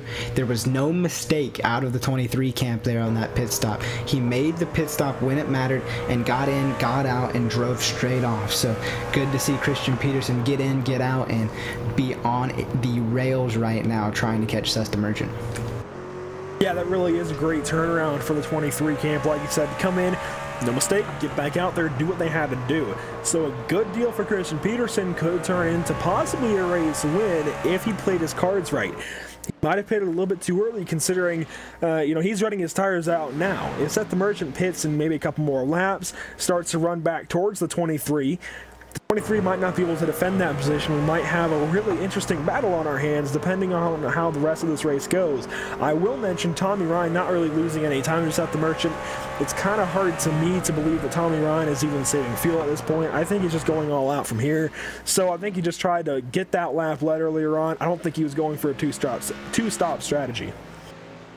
And I think you're kind of right, and this is going to go back to my other strategy for Seth the Merchant, because we still haven't seen him come down. 10 laps to go. That means he's currently just starting to lose time from Christian Peterson ever so slightly with that 23 ticking away on those fresh tires. So maybe Seth the Merchant thinks that if he can just keep the gap manageable, get out in front of Christian Peterson on pit road, he'll have those new tires, they'll be fresher, and they'll be able to last longer. But a huge slide from the 57 coming out of the boot section of Watkins Glen. Huge slide, gonna mess up the tires, so I'm definitely gonna be looking to see him come in the next few laps, maybe even this time by with that huge slide, because he can't afford that many mistakes, if I could say English correctly here tonight. It's been a long night of talking, but he's gonna prove me wrong. I'm gonna eat my words. He's gonna stay out, but he can't afford too many of those slides, as Christian Peterson will just eat those up and just start taking away even faster at that lead. Scott Simley in the pit lane. Looks like he won't have any mistakes. They're going to get the truck jacked up right away. Now, one thing to keep in mind with Seth the Merchant, he won't have to go too many more laps after he pits if he runs the fuel all the way out. So if he can push to about maybe lap 40, 41, he may not even have to put tires back on that truck and save a lot of time. Whereas Christian Peterson, I'm sure, put fresh tires on that machine. So that could be another element to this situation. He might not be coming back in for tires. That might be why he's just sitting out there on the track, waiting to just put the exact amount of fuel back in, minimize his time in the pit lane, just get right back onto the track and finish this race out. If he's within about 5 laps of the finish, that's certainly doable. It is doable. Want to make note, Tommy Ryan in pit road, and doing that, so that's fine and dandy. Moving Christian Peterson up to the 2nd place position, which means I would have to say Seth the Merchant, being on the lone island all by himself, is going to come in with either this lap or the next. But like I said, who knows what that 57 of Seth is thinking. Really just running his own race, which is exactly what he needs to do. Not really think about, he's got quite a bit of gap, 37 seconds over Christian Peterson at that point of the line. So definitely doing a great job in that 57. Jamie Walker just coming off pit road. He was 4th. He was last week's winner, or not last week's winner. Last week was an off week. The previous race winner here in USR. So looking to see him do good, but really just paying attention to this top 3. Tommy Ryan really far back in 3rd right now, so I'm really only putting on Seth the Merchant, as Seth the Merchant has a huge slide going into turn 12, so those tires are really screaming on that 57 truck, but he's not listening. He's going to keep on trucking down into turn 1. What's bizarre to me is Seth the Merchant is running some of his fastest laps of the race right now. He just ran a 1:59 before that time by the line, which matches his qualifying time, believe it or not. A 1:59 is in the realm of a qualifying time here for these guys.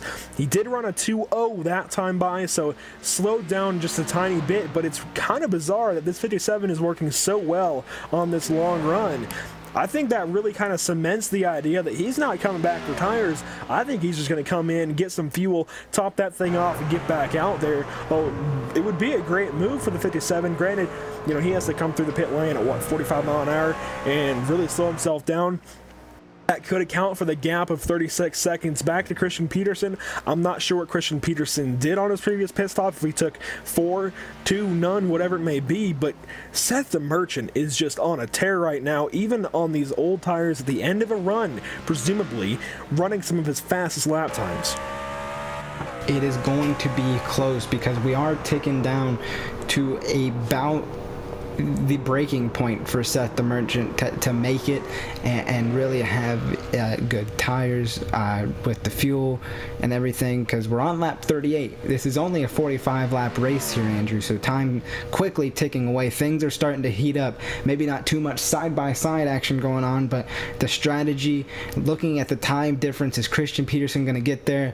This is where things start to heat up, because whether Christian Peterson gets him on exit of pit road or whether Seth the Merchant sticks out in front of that 23, it is going to be really close here on exit of pit road, which is going to make things a whole lot interesting, as Seth the Merchant, I should say, using up all the track to make sure he's not sliding at all, and looking to see him come down pit road this time, and he does. So this is going to be the make or break moment, as the 2 of Michael Atkins Jr. goes off track on the back, coming out of the boot of the track. Gonna have all of our sights set on these 2 at the front. Christian Peterson just now leaving the boot portion of the track, as Seth the Merchant hasn't even made his pit stop. He gets into the pit stop now, so this is where things get interesting, Andrew. And we'll wait and see exactly when DeMerchant exits the pit lane. We do see that truck go up on Jack, so he is getting tires. Christian Peterson is not passing just yet. Here he comes out of the final corner to the line there. And Seth DeMerchant finally leaving the pits. This could be what Christian Peterson needs. No, DeMerchant's going to get out ahead of him. So not really even a battle for Peterson. I'm not sure he has the tires left to go get him, although he is running in the low 2.0s. He's not out of it, but it's going to be tough. It's going to be tough for him to make up the rest of that time. I don't want to lose total scope, though, of this points battle. We saw the incident for Michael Atkins Jr. That puts a car, or a truck rather, between Scott Simley and Scott Formosa. Scott Formosa, though, way behind the 68. Although I believe their lap times are somewhat comparable. So, you know, right now Scott Formosa doing what he has to do. If he can't go run down the 68 of Scott Simley, at least maintaining. So we'll see if maybe something happens out of this battle with Scott Simley, Michael Atkins Jr.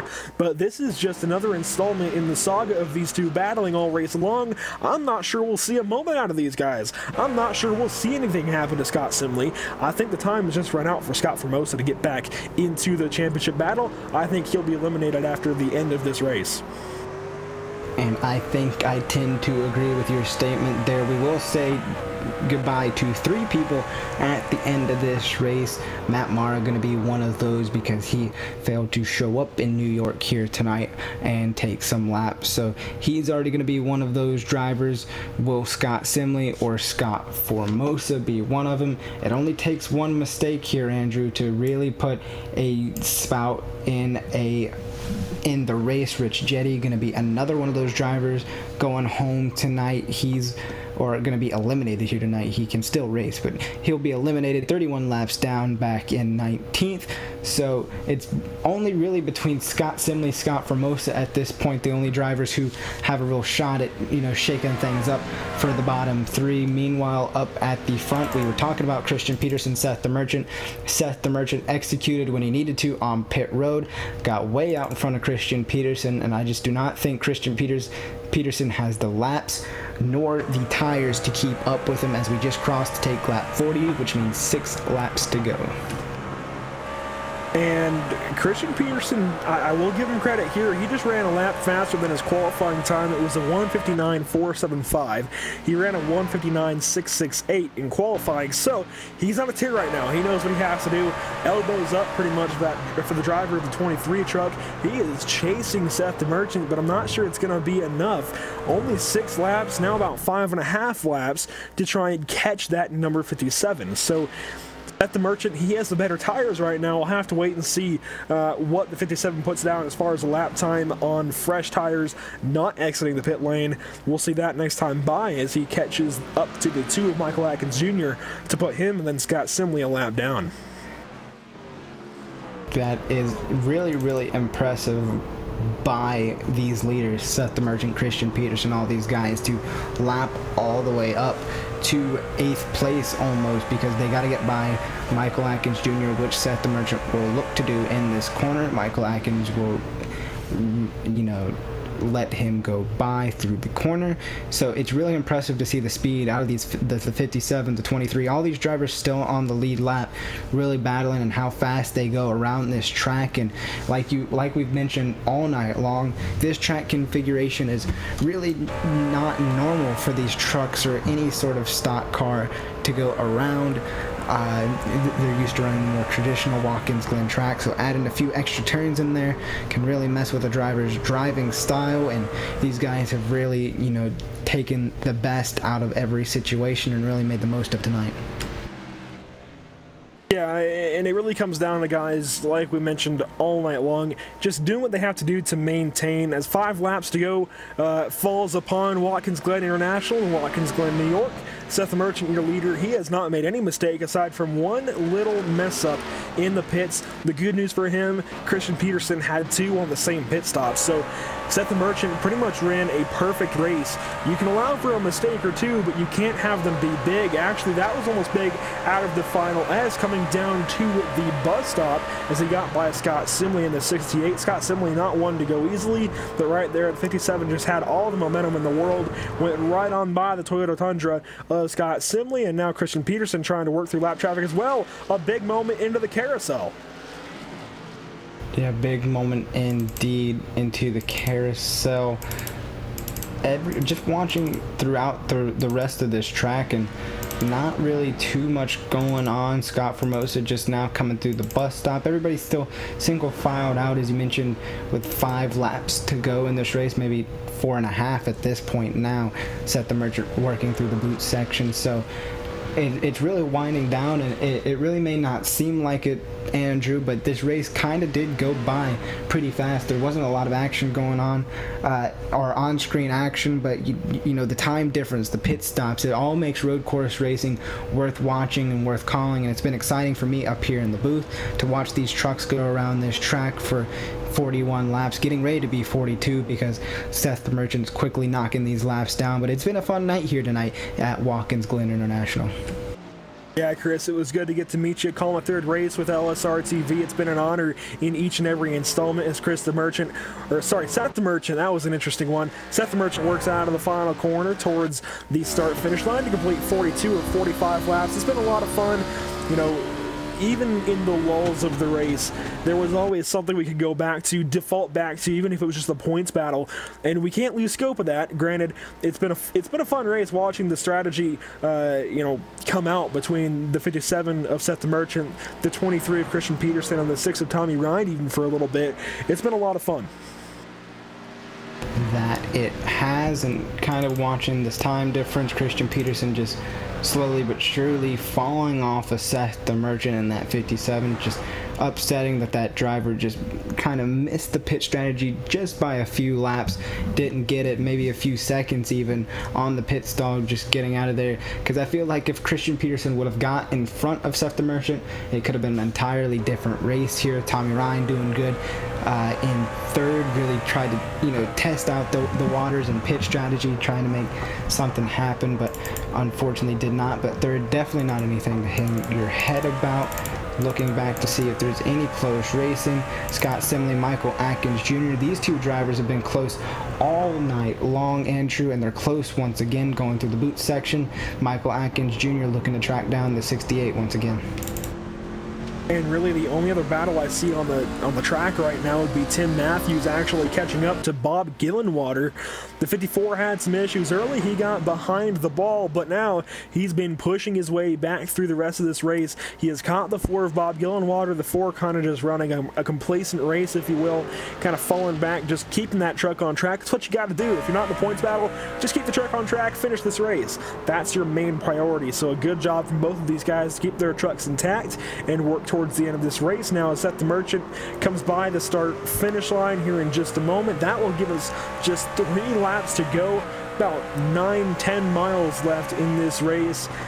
It's really just been Seth the Merchant all night long. You saw Christian Peterson, sure, he took over the lead for a little bit. Tommy Ryan had it for a lap, but it has been Seth the Merchant all night long. And I will say what I think was the fault of Christian Peterson, what I think was the downfall for that truck was, you know, when we talk about a short pit or an undercut, normally what you're implying is a car, a truck in this case, is going to come down the pit lane and get fresh tires on their machine and go back out running faster laps than they would have on old tires. Well, we didn't really see that tire fall off, and I think that's a product of not really having a full 18-gallon tank of gas in these trucks. They didn't have to run as many laps as they normally would on a set of tires, so it kept those tires relatively fresh, so there really wasn't that big fall off. We saw Seth the Merchant running, you know, lap times comparable to qualifying towards the end of that last run when he came in. So just the short pit, the undercut just didn't work out for Christian Peterson because of the lack of tire fall off, which is really interesting to me. Yeah, tire fall off was not really a huge factor here tonight. It did play a little bit of a factor here towards the end of it, though, with Seth the Merchant getting out front of Christian Peterson just by a little bit on pit road, and then opening up almost now a 3-second gap on Christian Peterson. So tire fall off, keeping those tires relatively fresh, but just to see that comparison of fresh tires to new tires, it still does matter here, especially at these road course races where any mistake, any slide can really just ruin those tires. And I think that's what really did it. That's what put, you know, other drivers in a different situation from other drivers. The amount of mistakes, how hard they were getting on the brakes, how, you know, how hard they were pushing it on exit. As you see Seth the Merchant get a little bit loose out of exit of turn number 11 there, going off into 12. So it just goes to show that even not running a full tank, there's still a lot of factors that can go with 2 laps to go here as Seth the Merchant crosses the line into turn 1.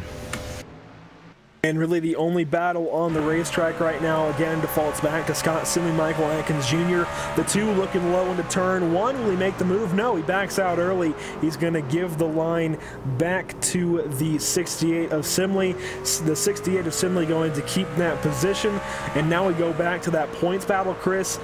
Really, it's not even been a battle, unfortunately, most of the night, because Scott Formosa just has not had the truck to get up there and chase down Scott Simley. That's a tall task of anybody, to ask of someone, that is, to go chase somebody down. And when you're asking a guy to chase down Scott Simley, that's an even taller order. So we see the effect of that. Unfortunately, those guys coming in tied, there was just no advantage for Scott Formosa to have coming into this race.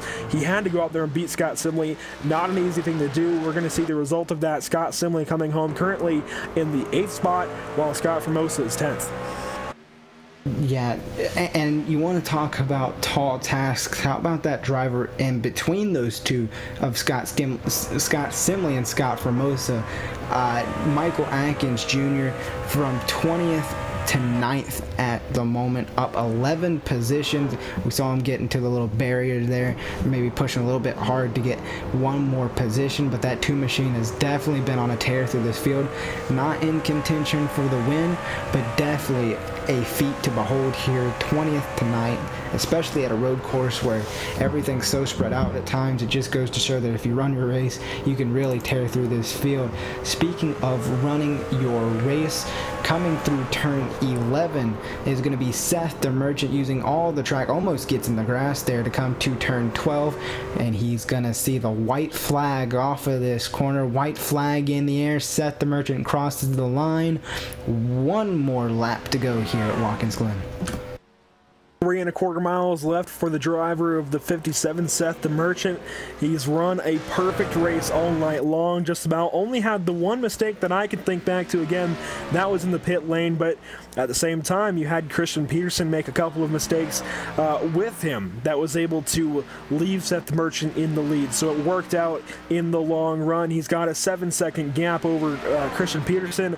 I think the driver of the 23 is just backing off now, keeping that truck in 2nd place. Not a bad idea, although it sucks to see the fire burn out in the heart of one of these racers. And you know, we saw Christian Peterson drive like hell all night long. He really just had a great truck underneath him, really showed how you drive a truck here at Watkins Glen, even with the boot configuration. Did a great job of it. Unfortunately, not going to come home in P1. It looks like it's going to be Seth the Merchant. As long as nothing happens in the latter half of the boot, Seth the Merchant looks to have this thing under wraps.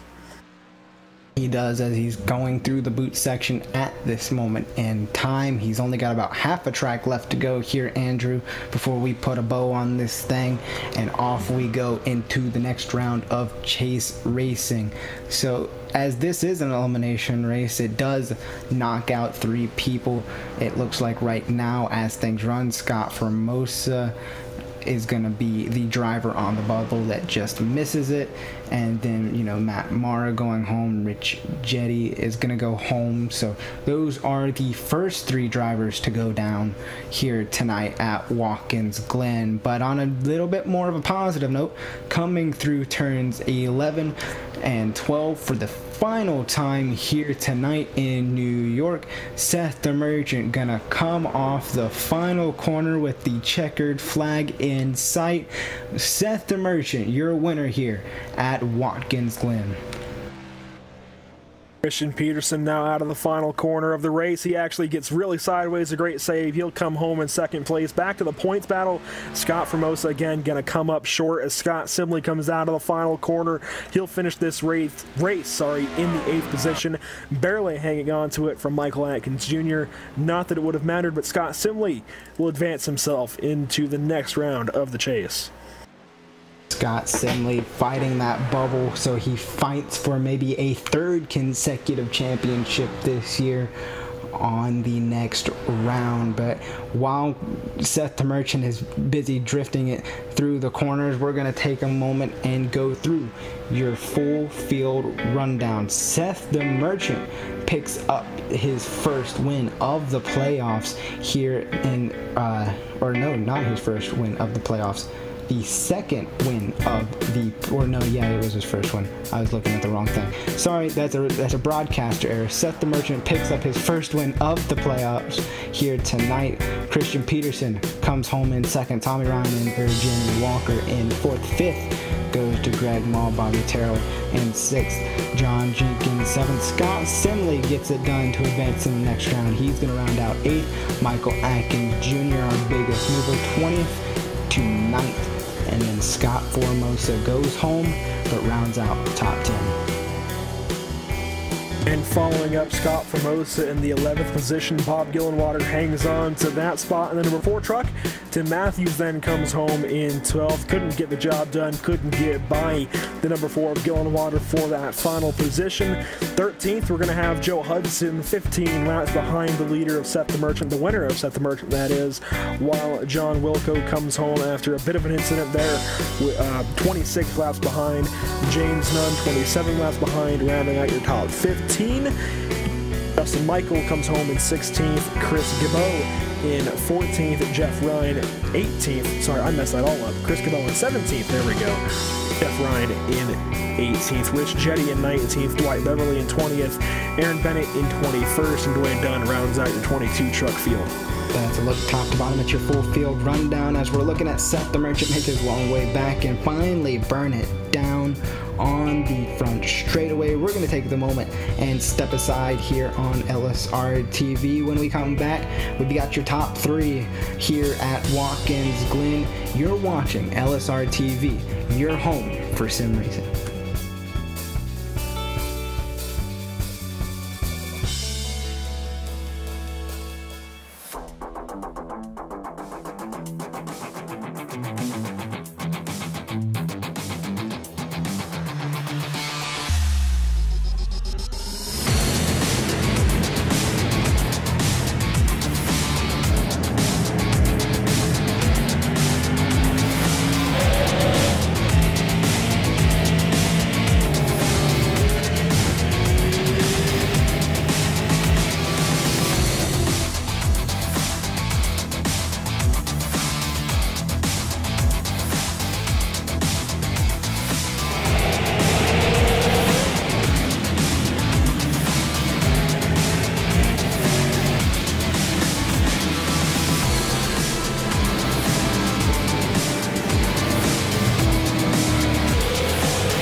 This broadcast is the copyrighted work of LSRTV, and it may not be rebroadcast, retranslated, or used in any form without the express written consent of Live Sim Racing LLC and iRacing.com Motorsport Simulations. LSRTV would like to thank you for your support and we hope you enjoyed tonight's broadcast.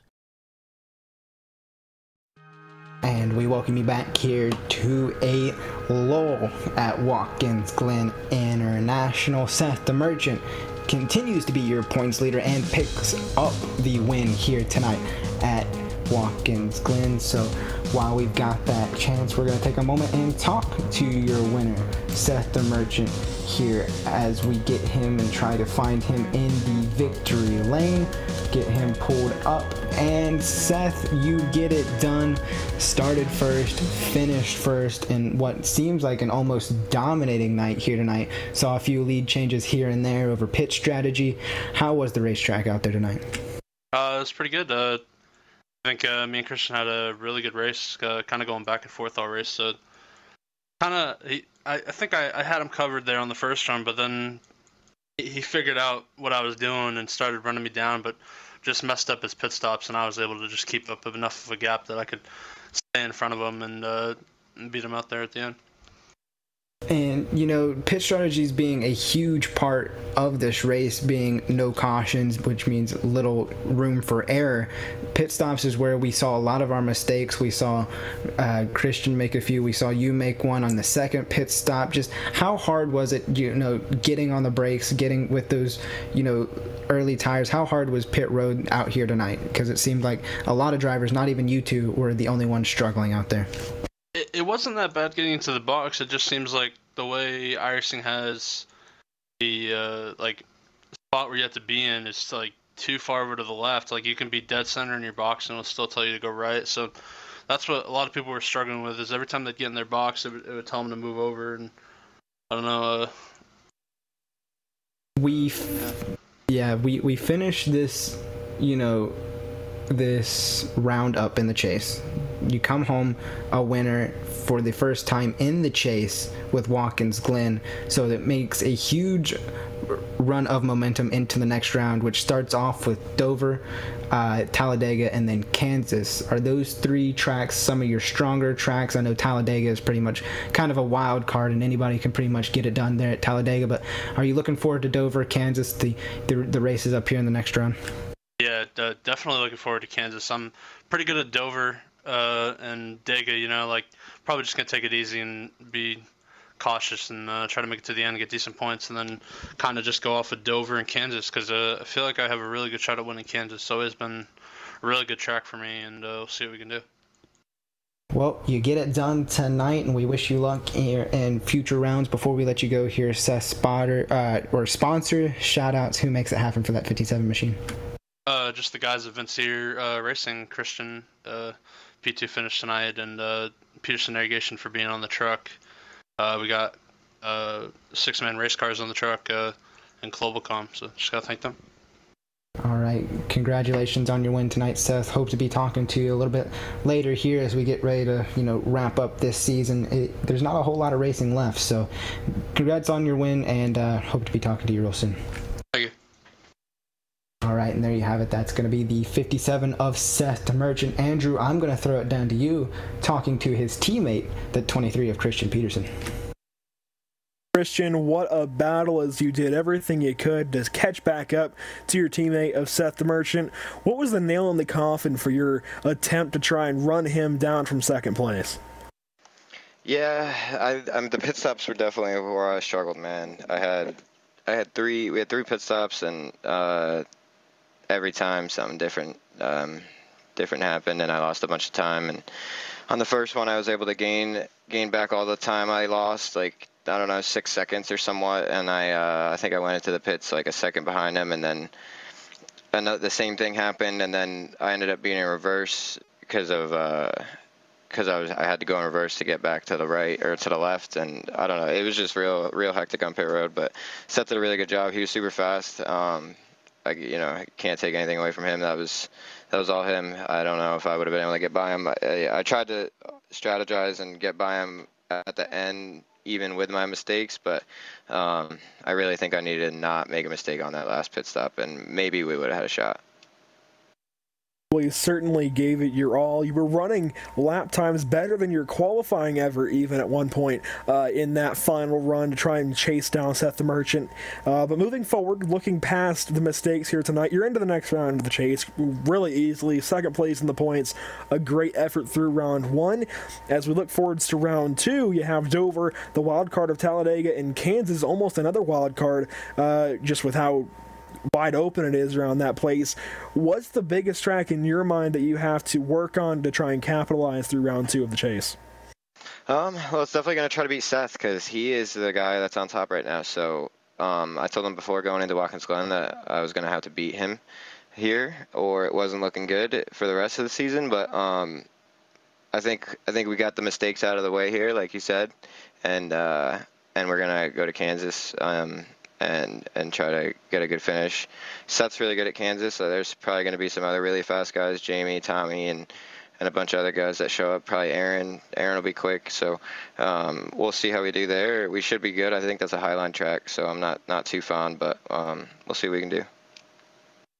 Well, best of luck to you going to Dover next, but who makes it happen for you? Who helps you drive that the effort in the 23 truck here in the series? Just everybody at Team Vincier Racing, 6-man race cars, Globalcom, Peterson Irrigation. Gotta thank me and Seth started this Super 6 graphics, so we've been working on our painting skills. So those are pretty good. We still got Scott Austin on board for the cars tour and all that. So. But other than that, just all you guys in the booth and USR and BNC Lawn and Landscaping for putting on the series. Sounds good, Christian. Sorry. Best of luck to you next week at Dover. Thanks, Andrew.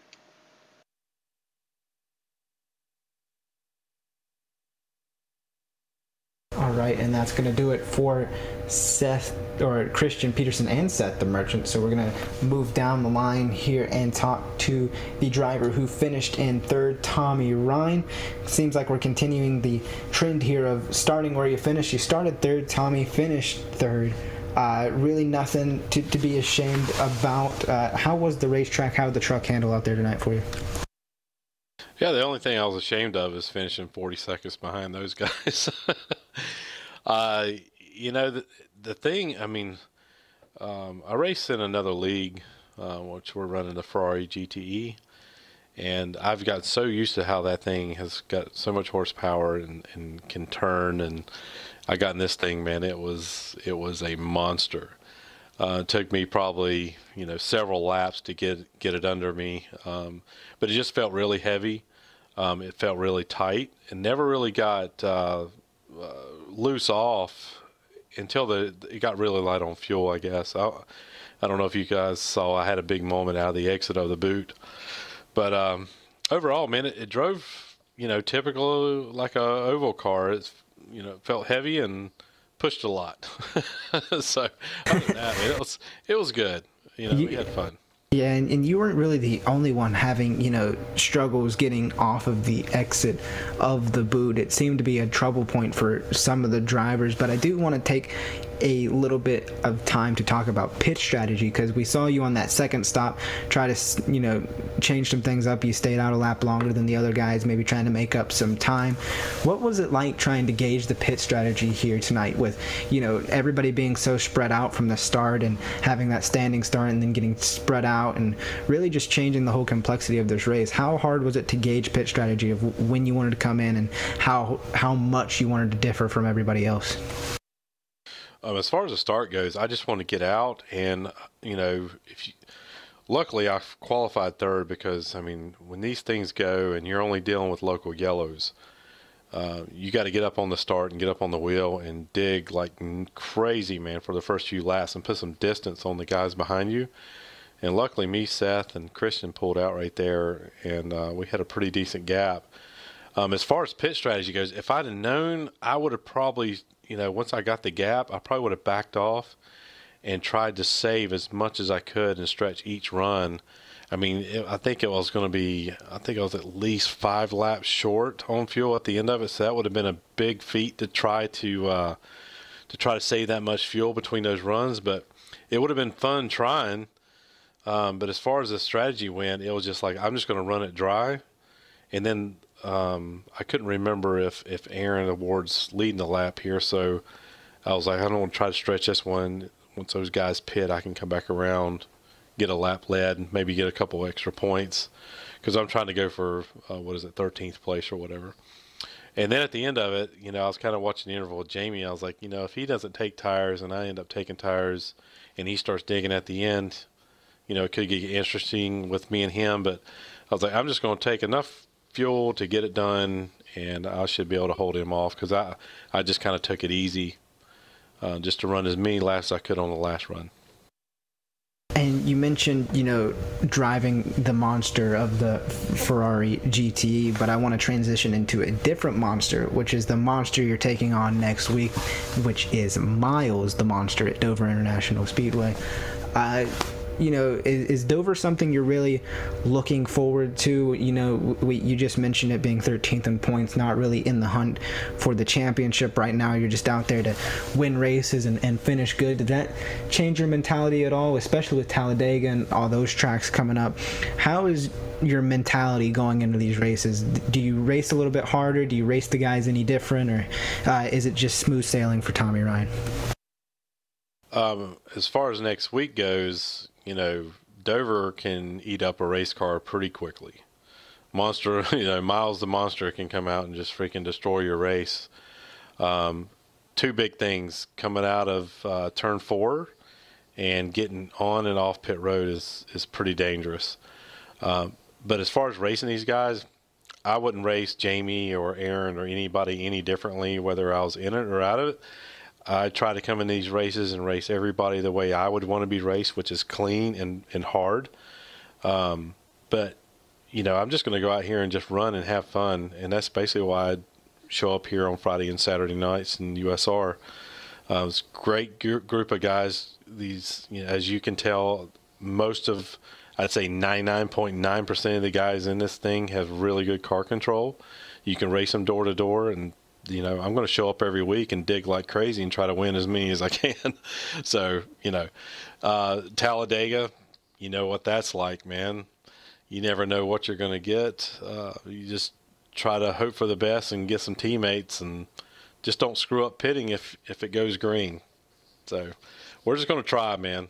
I'm just going to keep digging, racing guys hard, racing them clean. Hopefully they'll do the same for me. That's exactly the mentality that you kind of need to have in these races and in any situation really out there on the racetrack. Tommy, congratulations on 3rd. Really hope to be talking to you before this season's done here on Saturdays. Yeah, I hope to come back in here and talk to you guys several times before the year's out. But thanks for my sponsor, Coastal Safety Auditors, DJ Beverly. Man, he's not a big fan of these left and right things. So he didn't hang out too long, but he puts the stuff on my truck along with Northern Tool and Equipment. So thanks to him. Thanks for Aaron and everybody else here putting on the show. It's good stuff. All right, and there you have it. That's Tommy Ryan. Finishes 3rd here tonight at Watkins Glen International in Watkins Glen, New York. And Andrew, what a crazy race out there tonight. Not really too many side-by-side battles going on, but enough racing to keep the action intense, and a lot of, pit strategy battles and strategy battles all the way around here tonight. Well, Chris, right after the start of the race, the standing start kind of threw us for a loop at first, but, from then on, it was just a fiery battle between teammates, 57 of Seth DeMerchant, the 23 of Christian Peterson, and those two would be neck and neck all race long until the closing laps when Seth DeMerchant pulled away. But then, we saw battles with Tommy Ryan pushing to get a lap led ahead of these guys. We thought maybe he would try and stretch fuel, cut a pit stop out of the equation. That wasn't the case, though. We saw him battle with Jamie Walker a little bit. We saw great battles from both Greg Mull and Bobby Terrell. Those guys going back and forth through a lot of the event. We even saw Simley, and Michael Atkins Jr., there we go, battling a lot tonight. So, there were battles all over this racetrack no matter where you looked. You might have had to wait a couple of laps, but everywhere you looked, it seemed like at some point in the night, there was some driver that was involved in some great battle on the racetrack. There was no real aggressive driving other than just trying to get position. So we didn't see a whole lot of bumpers handed out, but we saw a lot of really good racing. And I thought even though there were a couple of lulls in the event, it was just a really good night all around. And that is gonna wrap us up here for tonight from Watkins Glen, but that doesn't mean we're done. We're starting a whole new week of racing starting on Monday. Of course, tomorrow's Easter, so taking that day off, spend time with your family, and then Monday we're right back here for the RSR Full Throttle Cup Series. Cars Tour is off for the week, so you're not gonna see those late models and super late models on the track on Wednesday, but we come back and we see Super Speedway Cup on Fridays, and then right back here on Saturdays for mods at 9. You can join us right back here at 10 o'clock with Miles the Monster and the whole gang of taking on that track, which should be a whole lot of fun. Seth the Merchant is your winner here tonight and your points leader heading into the next round of the chase.